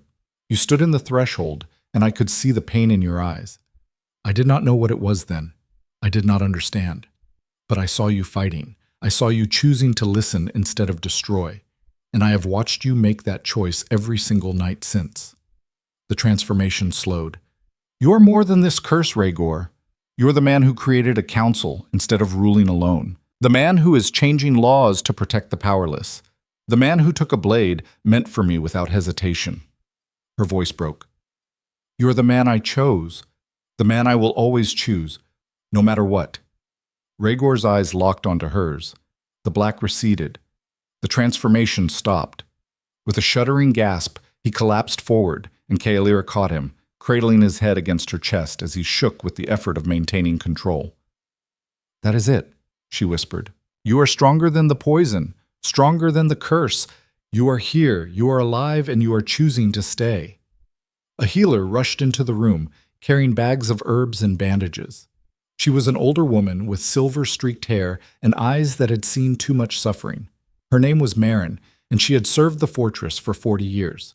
But before she could reach them, Rhaegor reached out and grabbed Kaelira's wrist. "The curse," he rasped. "I can feel it. Changing. The poison. It was designed to force transformation, but you stopped it midway. The curse is confused, destabilized." Kaelira's breath caught. "What does that mean?" "It means there is a window, a moment where the curse is vulnerable." He looked up at her, his eyes pleading. "We need to act now, before it stabilizes again." Meryn knelt beside them, examining the wound with practiced efficiency. Her face went pale as she traced the black veins spreading across his skin. "My king, this poison is necrotically cursed. It will spread unless we—" "Can you purge it?" Rhaegor interrupted. "Not without killing you. The dosage is too high, and with your curse already active—" She trailed off, her expression grim. "I am sorry, my king. There is nothing I can do that would not end your life." "There has to be another way," Kaelira said desperately. Meryn hesitated, her weathered hands stilling over the wound. "There is one option, theoretically, but it has never been attempted, and the risks are beyond anything I have ever—" "Tell me," Rhaegor commanded. The healer took a deep breath. "If we could force the curse to fully manifest while simultaneously purging the poison, the two forces might cancel each other out. The curse would consume the poison, but the poison would destabilize the curse enough that you might be able to reshape it." "Reshape it how?" Torvin demanded from where he stood watching. Meryn's voice dropped to barely above a whisper. "Into something that serves you instead of destroying you. The curse was created when your wolf was torn from you prematurely. It has existed as a force of pure agony ever since, neither fully beast nor fully man, trapped in a state of constant transformation. But if you could complete the transformation consciously, guide it instead of fighting it, you might be able to merge with your wolf properly, as you were always meant to." "And if he cannot?" Kaelira asked, though she feared the answer. "Then the beast will consume him entirely. He will lose all humanity, all consciousness, all sense of self. He will become a creature of pure instinct and rage." Meryn looked at Rhaegor with something like pity. "You would be the monster Vaelric always claimed you were." Silence filled the war room. Rhaegor slowly pushed himself upright, wincing as the movement sent fresh waves of poison through his system. Black veins now covered half his torso, creeping toward his heart with every passing second. "Then that is what we will do," he said. "You cannot be serious," Torvin protested. "The risk is acceptable." Rhaegor's gaze swept across the assembled warriors and advisors. "I have spent 23 years fighting this curse, running from it, trying to contain it like a disease instead of accepting it as part of who I am. Maybe it is time I stopped fighting and started listening." "To what?" Kaelira asked. He looked at her, and despite the poison and the pain, he smiled. "To the part of me that has been screaming all this time. Maybe it is not just rage. Maybe it is something else. Something I was too afraid to hear." Meryn nodded slowly. "We will need to prepare a ritual circle. Purification herbs, binding runes, blood catalysts. The process must be precise, or the energies will tear you apart before you have a chance to reshape them." "How long?" Rhaegor asked. "An hour. Maybe 2 if we are thorough." "Then let us begin." Torvin stepped forward, his gruff face creased with concern. "My king, even if this works, the transformation will be visible to everyone. The entire fortress will see you at your most vulnerable. If there are still supporters of Vaelric among us, then they will see their king fight for something better," Rhaegor interrupted. "Let them watch. Let them all watch. This is not about hiding anymore. It is about choosing to be whole." The ritual took place in the same courtyard where Kaelira had faced the trial of the pack. Word had spread through the fortress like wildfire. By the time Meryn had finished her preparations, the entire court had gathered. Hundreds of wolves crowding the walls, filling the corridors, pressing close to witness what might be their king's final moments. Meryn worked quickly despite the audience, drawing intricate patterns across the stone with powdered silver and crushed bone. Other healers assisted, placing candles at specific points around the circle's perimeter, burning herbs that filled the air with thick, acrid smoke that made Kaelira's eyes water. Rhaegor stood in the center of the circle, stripped to the waist, his scarred torso covered in fresh runes painted in his own blood. The wound in his shoulder had spread dramatically. Black veins now covered his entire chest, creeping up his neck and down his arms like dark lightning frozen in flesh. Kaelira stood at the edge of the circle, her hands clenched so tightly her nails drew blood from her palms.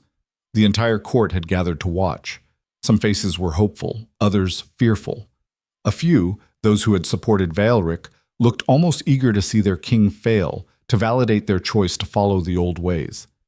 Vaelric himself had been dragged to the courtyard in chains, forced to watch from the ground, where two guards held him down. His face was battered beyond recognition, one eye swollen completely shut, but his remaining eye burned with undimmed hatred. "You will fail," he called out, his voice raw. "The curse cannot be tamed. It can only be endured or embraced. Your father tried to reshape it. Your grandfather tried. They all died screaming, torn apart by the very power they thought they could control." Egor did not respond. His eyes were closed, his breathing slow and deliberate, as if he were already preparing himself for the battle to come. Maren stepped back from the circle, her silver-streaked hair wild around her face. "It is ready, my king. Once I activate the runes, the curse will be forced to fully manifest. You will have perhaps 5 minutes before it consumes you completely. In that time, you must find the core of the affliction and reshape it. Bend it to your will instead of letting it bend you." "How will I find the core?" Rhaegor asked without opening his eyes. "You will know it when you see it. It will be the thing you fear most, the thing you have been running from your entire life." Maren's voice softened. "Face it, my king. Do not fight it. Do not flee from it. Simply accept it. And in accepting it, you may find the power to change it." Rhaegor's jaw tightened. He opened his eyes and looked directly at Kaelira. For a moment, the world seemed to narrow to just the two of them, the cursed king and the powerless girl who had somehow found each other in the darkness. "If I do not come back," he began. "You will come back," Kaelira said firmly, though her voice shook. "But if I do not, I need you to know that you saved me. Not from the curse, from myself, from the belief that I was nothing more than the pain I carried." His voice dropped to barely above a whisper. "You gave me hope, and that is worth more than any crown." Tears streamed down Kaelira's face. "Rhaegor!" "Tell me you will be all right. Promise me." She wanted to scream that she would not be all right, that if he died she would shatter into pieces that could never be put back together. But she saw the desperate need in his eyes, the need to believe that even if he failed, the changes he had started would continue. So she lied. "I promise," she whispered. For a moment, something soft flickered across his face, relief mixed with sorrow, love tangled with farewell. Then he nodded to Maren. "Begin." The healer touched the first rune with a piece of blessed chalk. The circle exploded with light so bright that half the assembled wolves cried out and turned away. Rhaegor screamed.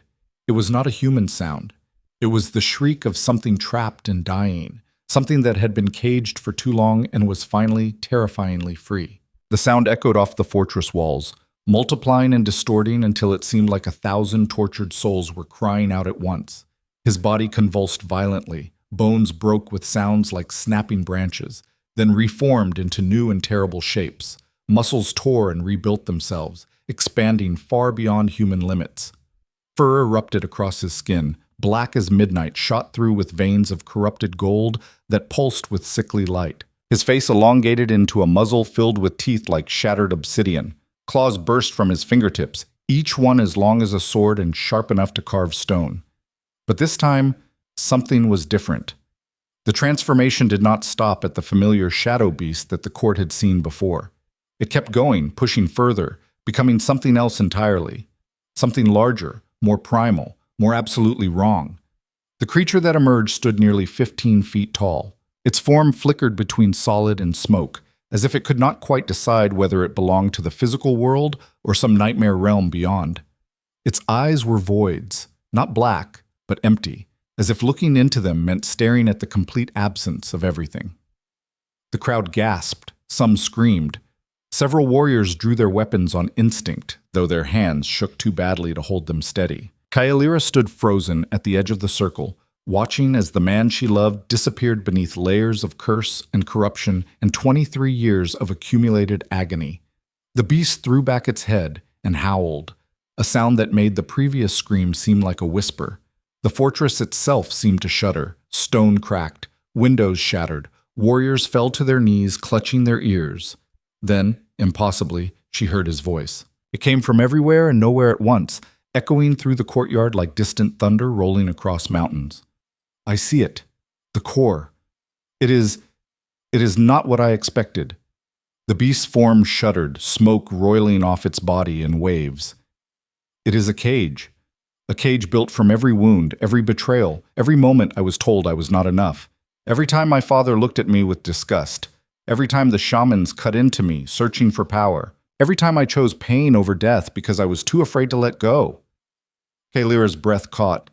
Around her, the courtyard had gone deathly silent despite the chaos. Every wolf present seemed transfixed by the impossible sight before them. Their king, transformed into nightmare incarnate, speaking truths that cut deeper than any blade. And inside the cage, Rhaegor's voice continued, growing stronger despite its otherworldly echo. Inside is a wolf. Just a wolf. Young, terrified, alone. He is not twisted or corrupted or evil. He is just lost. The beast began to change. The shadows started peeling away layer by layer like dead skin sloughing off to reveal something underneath. Something smaller, more defined. They ripped him out of me before he was ready, Rhaegor said, and now his voice carried notes of grief so profound that Kaelira felt tears spring to her eyes. Before he had a name, before he knew what he was supposed to be, before he understood that becoming meant more than just surviving, and then they punished him, punished us for being broken, for not being perfect on the first try. The courtyard remained utterly still. Even Vaelric had stopped struggling against his guards, his remaining eye wide with something that might have been recognition or horror. He has been screaming all this time, not because he wants to destroy, not because he is a monster, but because he does not know how to exist without pain, because pain was the first thing he ever knew, and he thought it was all he would ever be. The transformation continued to reverse, but slowly now, as if something fundamental was being rebuilt rather than simply undone. What if... Rhaegor's voice dropped to barely a whisper that somehow still carried to every corner of the courtyard. What if I stopped trying to cage him? What if I stopped seeing him as a curse to be controlled or a weapon to be wielded? What if I just let him be what he was always meant to be? Kaelira found her voice. And what is that? She called out. The beast's void-like eyes turned toward her, and for a heartbeat she thought she saw a flicker of gold deep within the darkness. Free, Rhaegor answered simply. The transformation reversed completely. The shadows condensed, pulling inward instead of radiating outward. The flickering stopped. The wrongness in the air began to dissipate like morning fog burning away under sunlight. And from the center of the maelstrom, a wolf emerged. It was massive, larger than any normal wolf, larger even than the dire wolves that pulled the tribute cages and hunted in the deepest mountains. Its shoulders came up to a tall man's chest. Its paws were the size of dinner plates. But it was beautiful. Its fur was black, shot through with veins of pure silver that seemed to glow with their own inner light. Its eyes were gold, not the burning, agonized gold of the curse, but bright and clear and utterly, devastatingly aware. They held intelligence, yes, but also something else. Peace. Wholeness. The quiet contentment of something that had finally found its proper shape. The wolf threw back its head and howled, not a scream of agony, but a song of pure, unbridled freedom. The sound rolled across the mountains, echoing back from distant peaks, multiplying until it seemed like the entire world was singing. Then the wolf began to shrink, its form condensing down, down, down, until it folded back into the shape of a man. Rhaegor collapsed to his hands and knees in the center of the circle, gasping for breath. His skin was slick with sweat, his entire body trembling with exhaustion. The black veins that had covered his chest were gone. The wound in his shoulder had closed, leaving only a faint silver scar. The runes around the circle flickered once, twice, then went dark and still. For a heartbeat that stretched into eternity, no one moved. Then Kaelira was running. She stumbled into the circle, her legs barely holding her weight, and fell to her knees beside him. Her hands hovered over his back, afraid to touch, afraid that he might shatter like glass. "Did it work?" she asked desperately, her voice breaking. Are you still? Rhaegor looked up at her. His eyes were different. Still gold, but no longer burning with barely contained agony. They were clear, calm, human. And when he smiled, truly smiled, not the broken half-expression she had seen before, it transformed his entire face. It worked, he said, and his voice was his own again, no longer carrying that otherworldly echo. The curse is still there.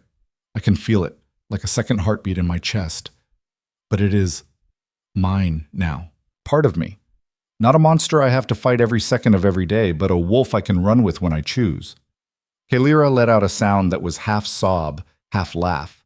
She threw her arms around him, and he held her tightly, his face buried in her hair, his body shaking with relief or exhaustion, or maybe both.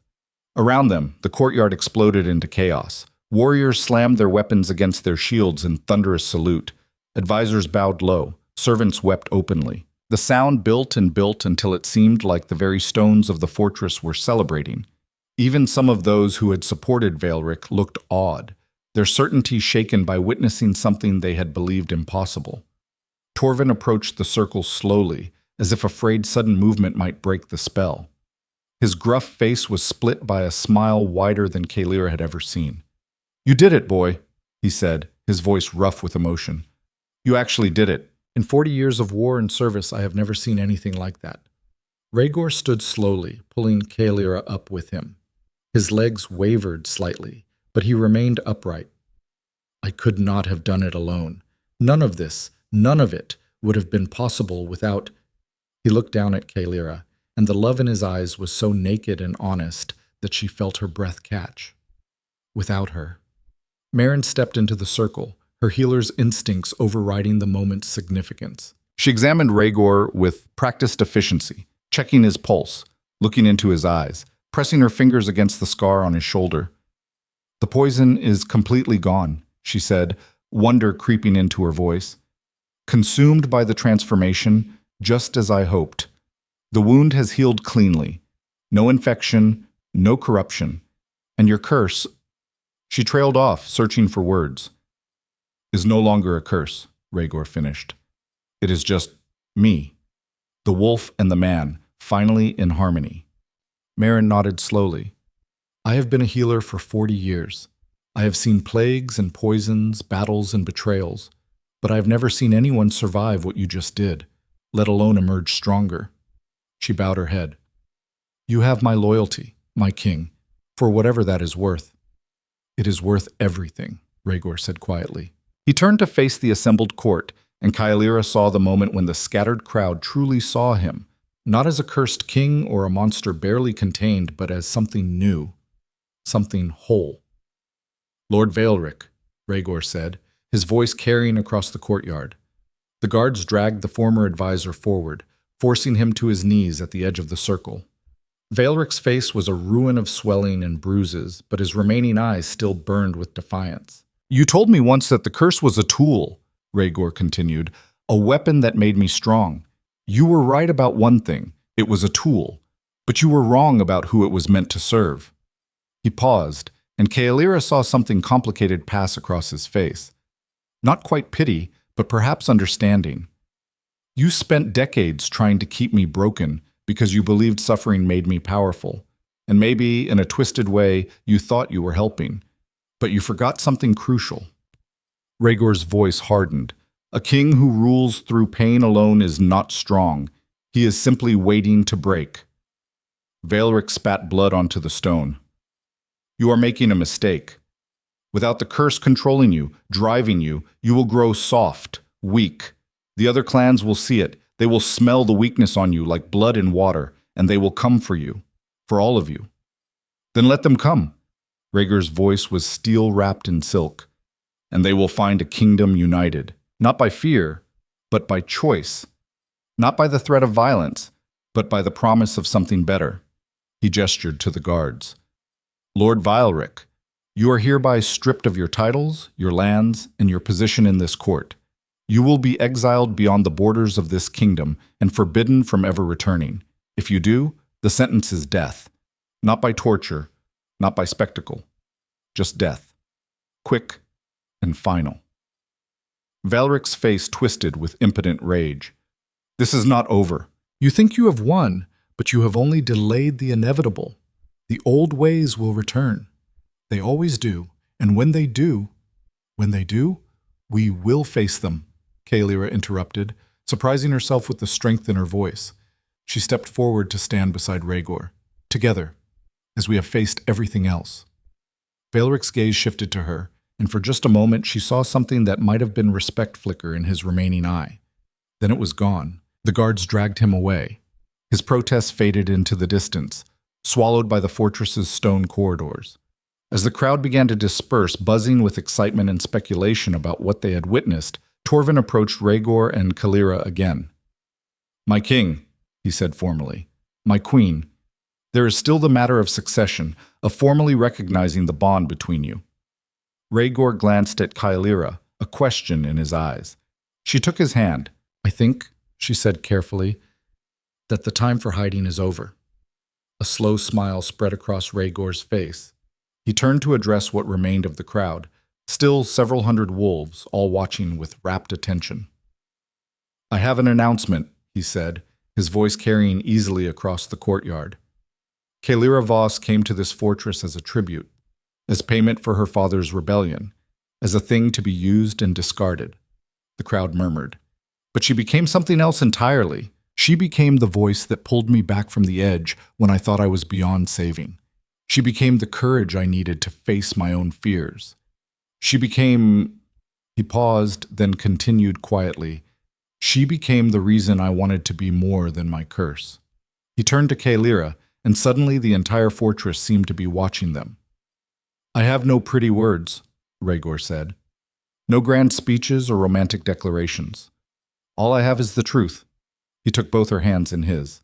"You have no bloodline, no power in the traditional sense, no wolf to give you status in a society built on strength of claw and fang, and I do not care." Kaelira felt tears building behind her eyes. "I care that you faced cursed beasts and won with nothing but words. I care that you walked into a poisoned circle to defend me when everyone else stepped back. I care that you have given me something I thought I had lost forever, hope." His voice dropped to barely above a whisper, but somehow it still carried. "Kaelira Voss, will you stand beside me? Not as a tribute, not as a prisoner, not as a political necessity, but as my equal, my partner, my chosen mate, my queen."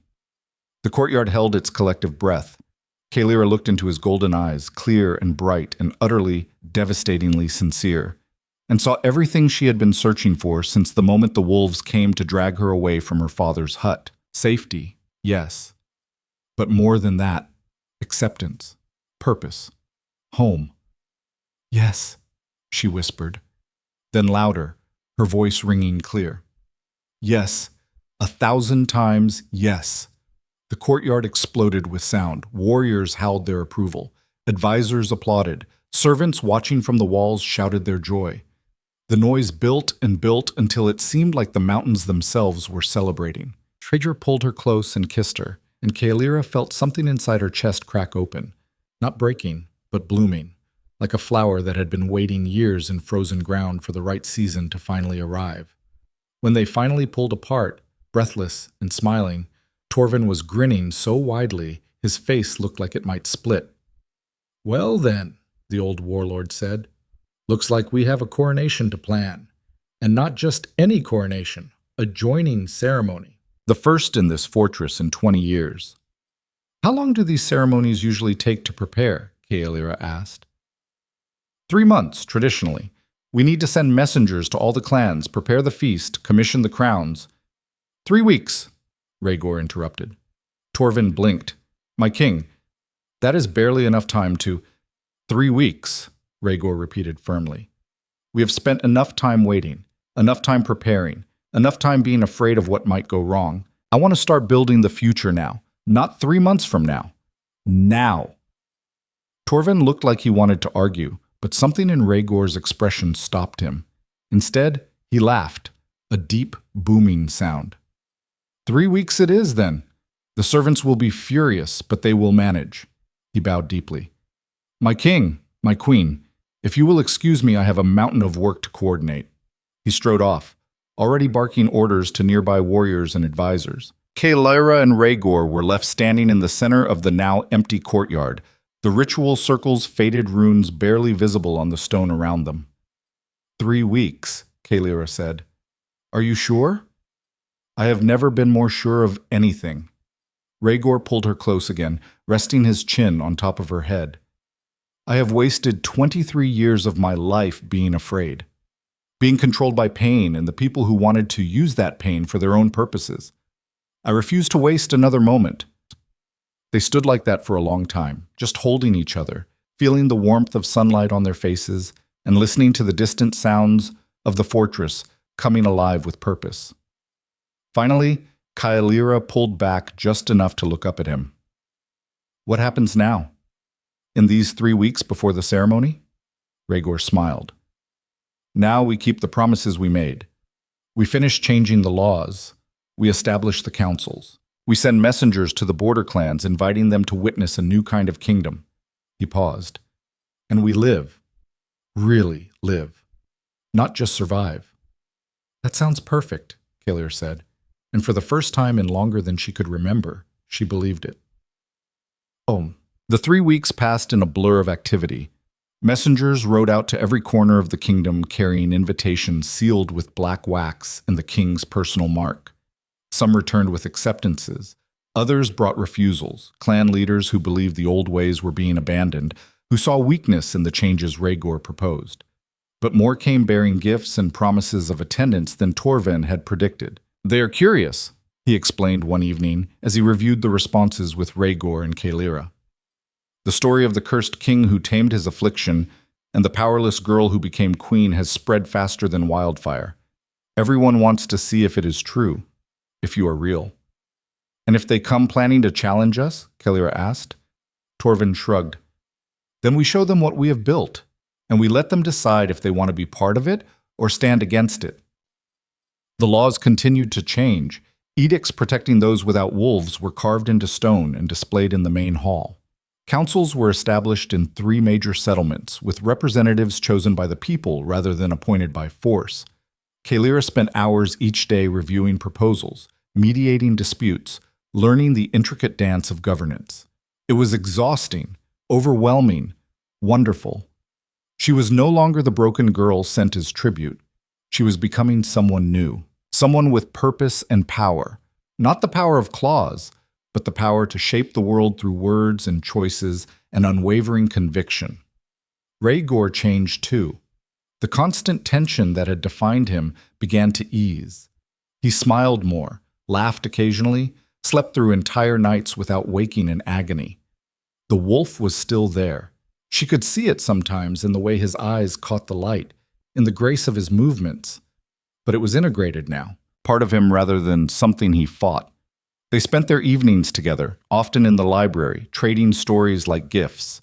Sometimes he would tell her about the kingdom's history, about battles and treaties and the complicated web of alliances that held the frontier clans together. Other times she would tell him about the small village where she had grown up, about her mother's stories and the ocean she had never seen, and the dreams she had thought were lost forever. And slowly, carefully, they built something between them that felt like home.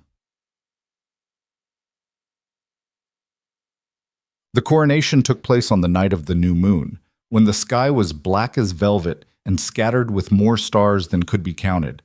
They held it in the courtyard, the same place where everything had changed, where Kaelira had survived her trial and Rhaegor had broken his curse. It seemed fitting that this final transformation should happen there too. Wolves came from across the kingdom and beyond. The frontier clans arrived first, rough warriors in travel-stained leathers who eyed the fortress with suspicion, but came anyway. The mountain packs followed, bringing gifts of furs and carved bone. Even representatives from the coastal families made the long journey, curious to see what had become of the Black Fortress and its cursed king. By the time night fell, nearly 1,000 wolves packed the courtyard and overflowed into the surrounding corridors. Kaelira wore a gown of midnight blue so dark it was almost black, embroidered with silver thread that caught the torchlight like stars scattered across a night sky. Her hair was unbound, falling in dark waves down her back, held back from her face only by a circlet of iron and wolf's bone. Simple, unadorned but undeniably regal. Rhaegor stood beside her in armor polished to a mirror shine, every dent and scratch from decades of battle carefully preserved. His crown matched hers, iron and bone, a reminder that strength came from surviving wounds rather than avoiding them. Meryn performed the ceremony, her silver-streaked hair braided with flowers that only bloomed under moonlight. Her voice carried through the courtyard as she recited oaths older than the fortress itself, words in a language that predated the wolf clans and spoke to something primal in every person present. When she asked Rhaegor to present his queen to the kingdom, he took Kaelira's hand and turned to face the assembled wolves. "This woman saved my life," he said, his voice clear and strong. "Not once, but many times. She saw something in me worth saving when I could not see it myself. When I was drowning in pain and convinced I was nothing more than the curse that consumed me, she threw me a lifeline made of stories and stubborn hope." Murmurs rippled through the crowd, some approving, others uncertain. "And together," Rhaegor continued, "we will build a kingdom where that is the rule, not the exception, where the broken are not discarded but given the chance to become whole, where strength is measured not by the size of your claws or the ferocity of your wolf, but by the courage to keep fighting for something better, even when the world tells you to give up." He looked down at Kaelira, and the love in his eyes was so profound that she felt tears threatening. "She has no wolf, no traditional power, and yet she is the strongest person I know. She walked into fire for me, faced down cursed beasts with nothing but words, changed an entire kingdom through sheer force of will." His voice dropped to something softer. "Let that be the foundation of what we build. Not fear, not pain, but the recognition that true strength comes from choosing to be better than our wounds." The crowd erupted in howls, thousands of voices joining together in a chorus that shook the mountains and rolled across the valleys like thunder. As the ceremony concluded and the feast began, Kaelira found herself swept into a whirlwind of introductions and congratulations. Warriors she had never met bowed to her with genuine respect. Advisors from distant clans sought her counsel. Mothers brought their children, especially the ones without wolves, the ones who had been told they were worthless, to meet the queen who proved that power took many forms. It was overwhelming in the best possible way. Late in the night, as the celebration continued with music and dancing and enough food to feed an army, Kaelira slipped away from the crowd. She needed air, space, a moment to process the magnitude of what had just happened. She climbed to the top of the Western Tower, the place where she had spent those first lonely months as a prisoner, where she had paced and counted stones and tried not to lose herself to despair. She stood at the window, looking out over the kingdom that was now hers to help shape, and tried to comprehend the distance between that broken girl and the queen she had become. Footsteps sounded behind her. She did not need to turn to know who it was. Rhaegor joined her at the window, wrapping his arms around her from behind in a gesture that had become familiar and precious. "Hiding from your own coronation feast?" Just taking a moment to breathe. She leaned back against his chest, feeling the steady rhythm of his heartbeat, both of his heartbeats, human and wolf, beating in perfect synchrony. "Is it always going to be like this?" "Probably. Being queen is not exactly restful." He paused. "Having second thoughts?" "Not even for a second." She turned in his arms to face him. "I was just thinking about how far we have both come. How different things could have been." "Different how?" "If you had been the monster they said you were. If I had been the broken thing they believed. If we had both given up instead of choosing to fight." Rhaegor cupped her face gently, his thumbs brushing away tears she had not realized were falling. "But we did not give up. We chose each other. We chose to be better than our wounds. And that choice, that single stubborn choice, changed everything." From below, the sounds of celebration drifted up, laughter and music and the howls of wolves who had found hope in the most unlikely of places. "What happens now?" Kaelira asked, though she thought she knew the answer. "Now we live." Rhaegor smiled, and it was the smile of a man who had finally found peace after decades of war. "We keep the promises we made. We change the laws and lift up the powerless, and prove that a kingdom can be strong without being cruel. We make mistakes and learn from them and try again. We build something that lasts not because it was perfect from the start, But because we refused to stop trying. He paused, then added softly, and we tell stories. Lots and lots of stories. Kaelira stood on her toes and kissed him, soft and sweet and full of promises yet to be made. When they pulled apart, she said, "Tell me one now. Tell me a story about what comes next." So he did. He told her about a kingdom that rose from fear and ashes to become something better, something kinder, something worth defending. About a queen who had no traditional power but changed an empire anyway through sheer force of conviction and compassion.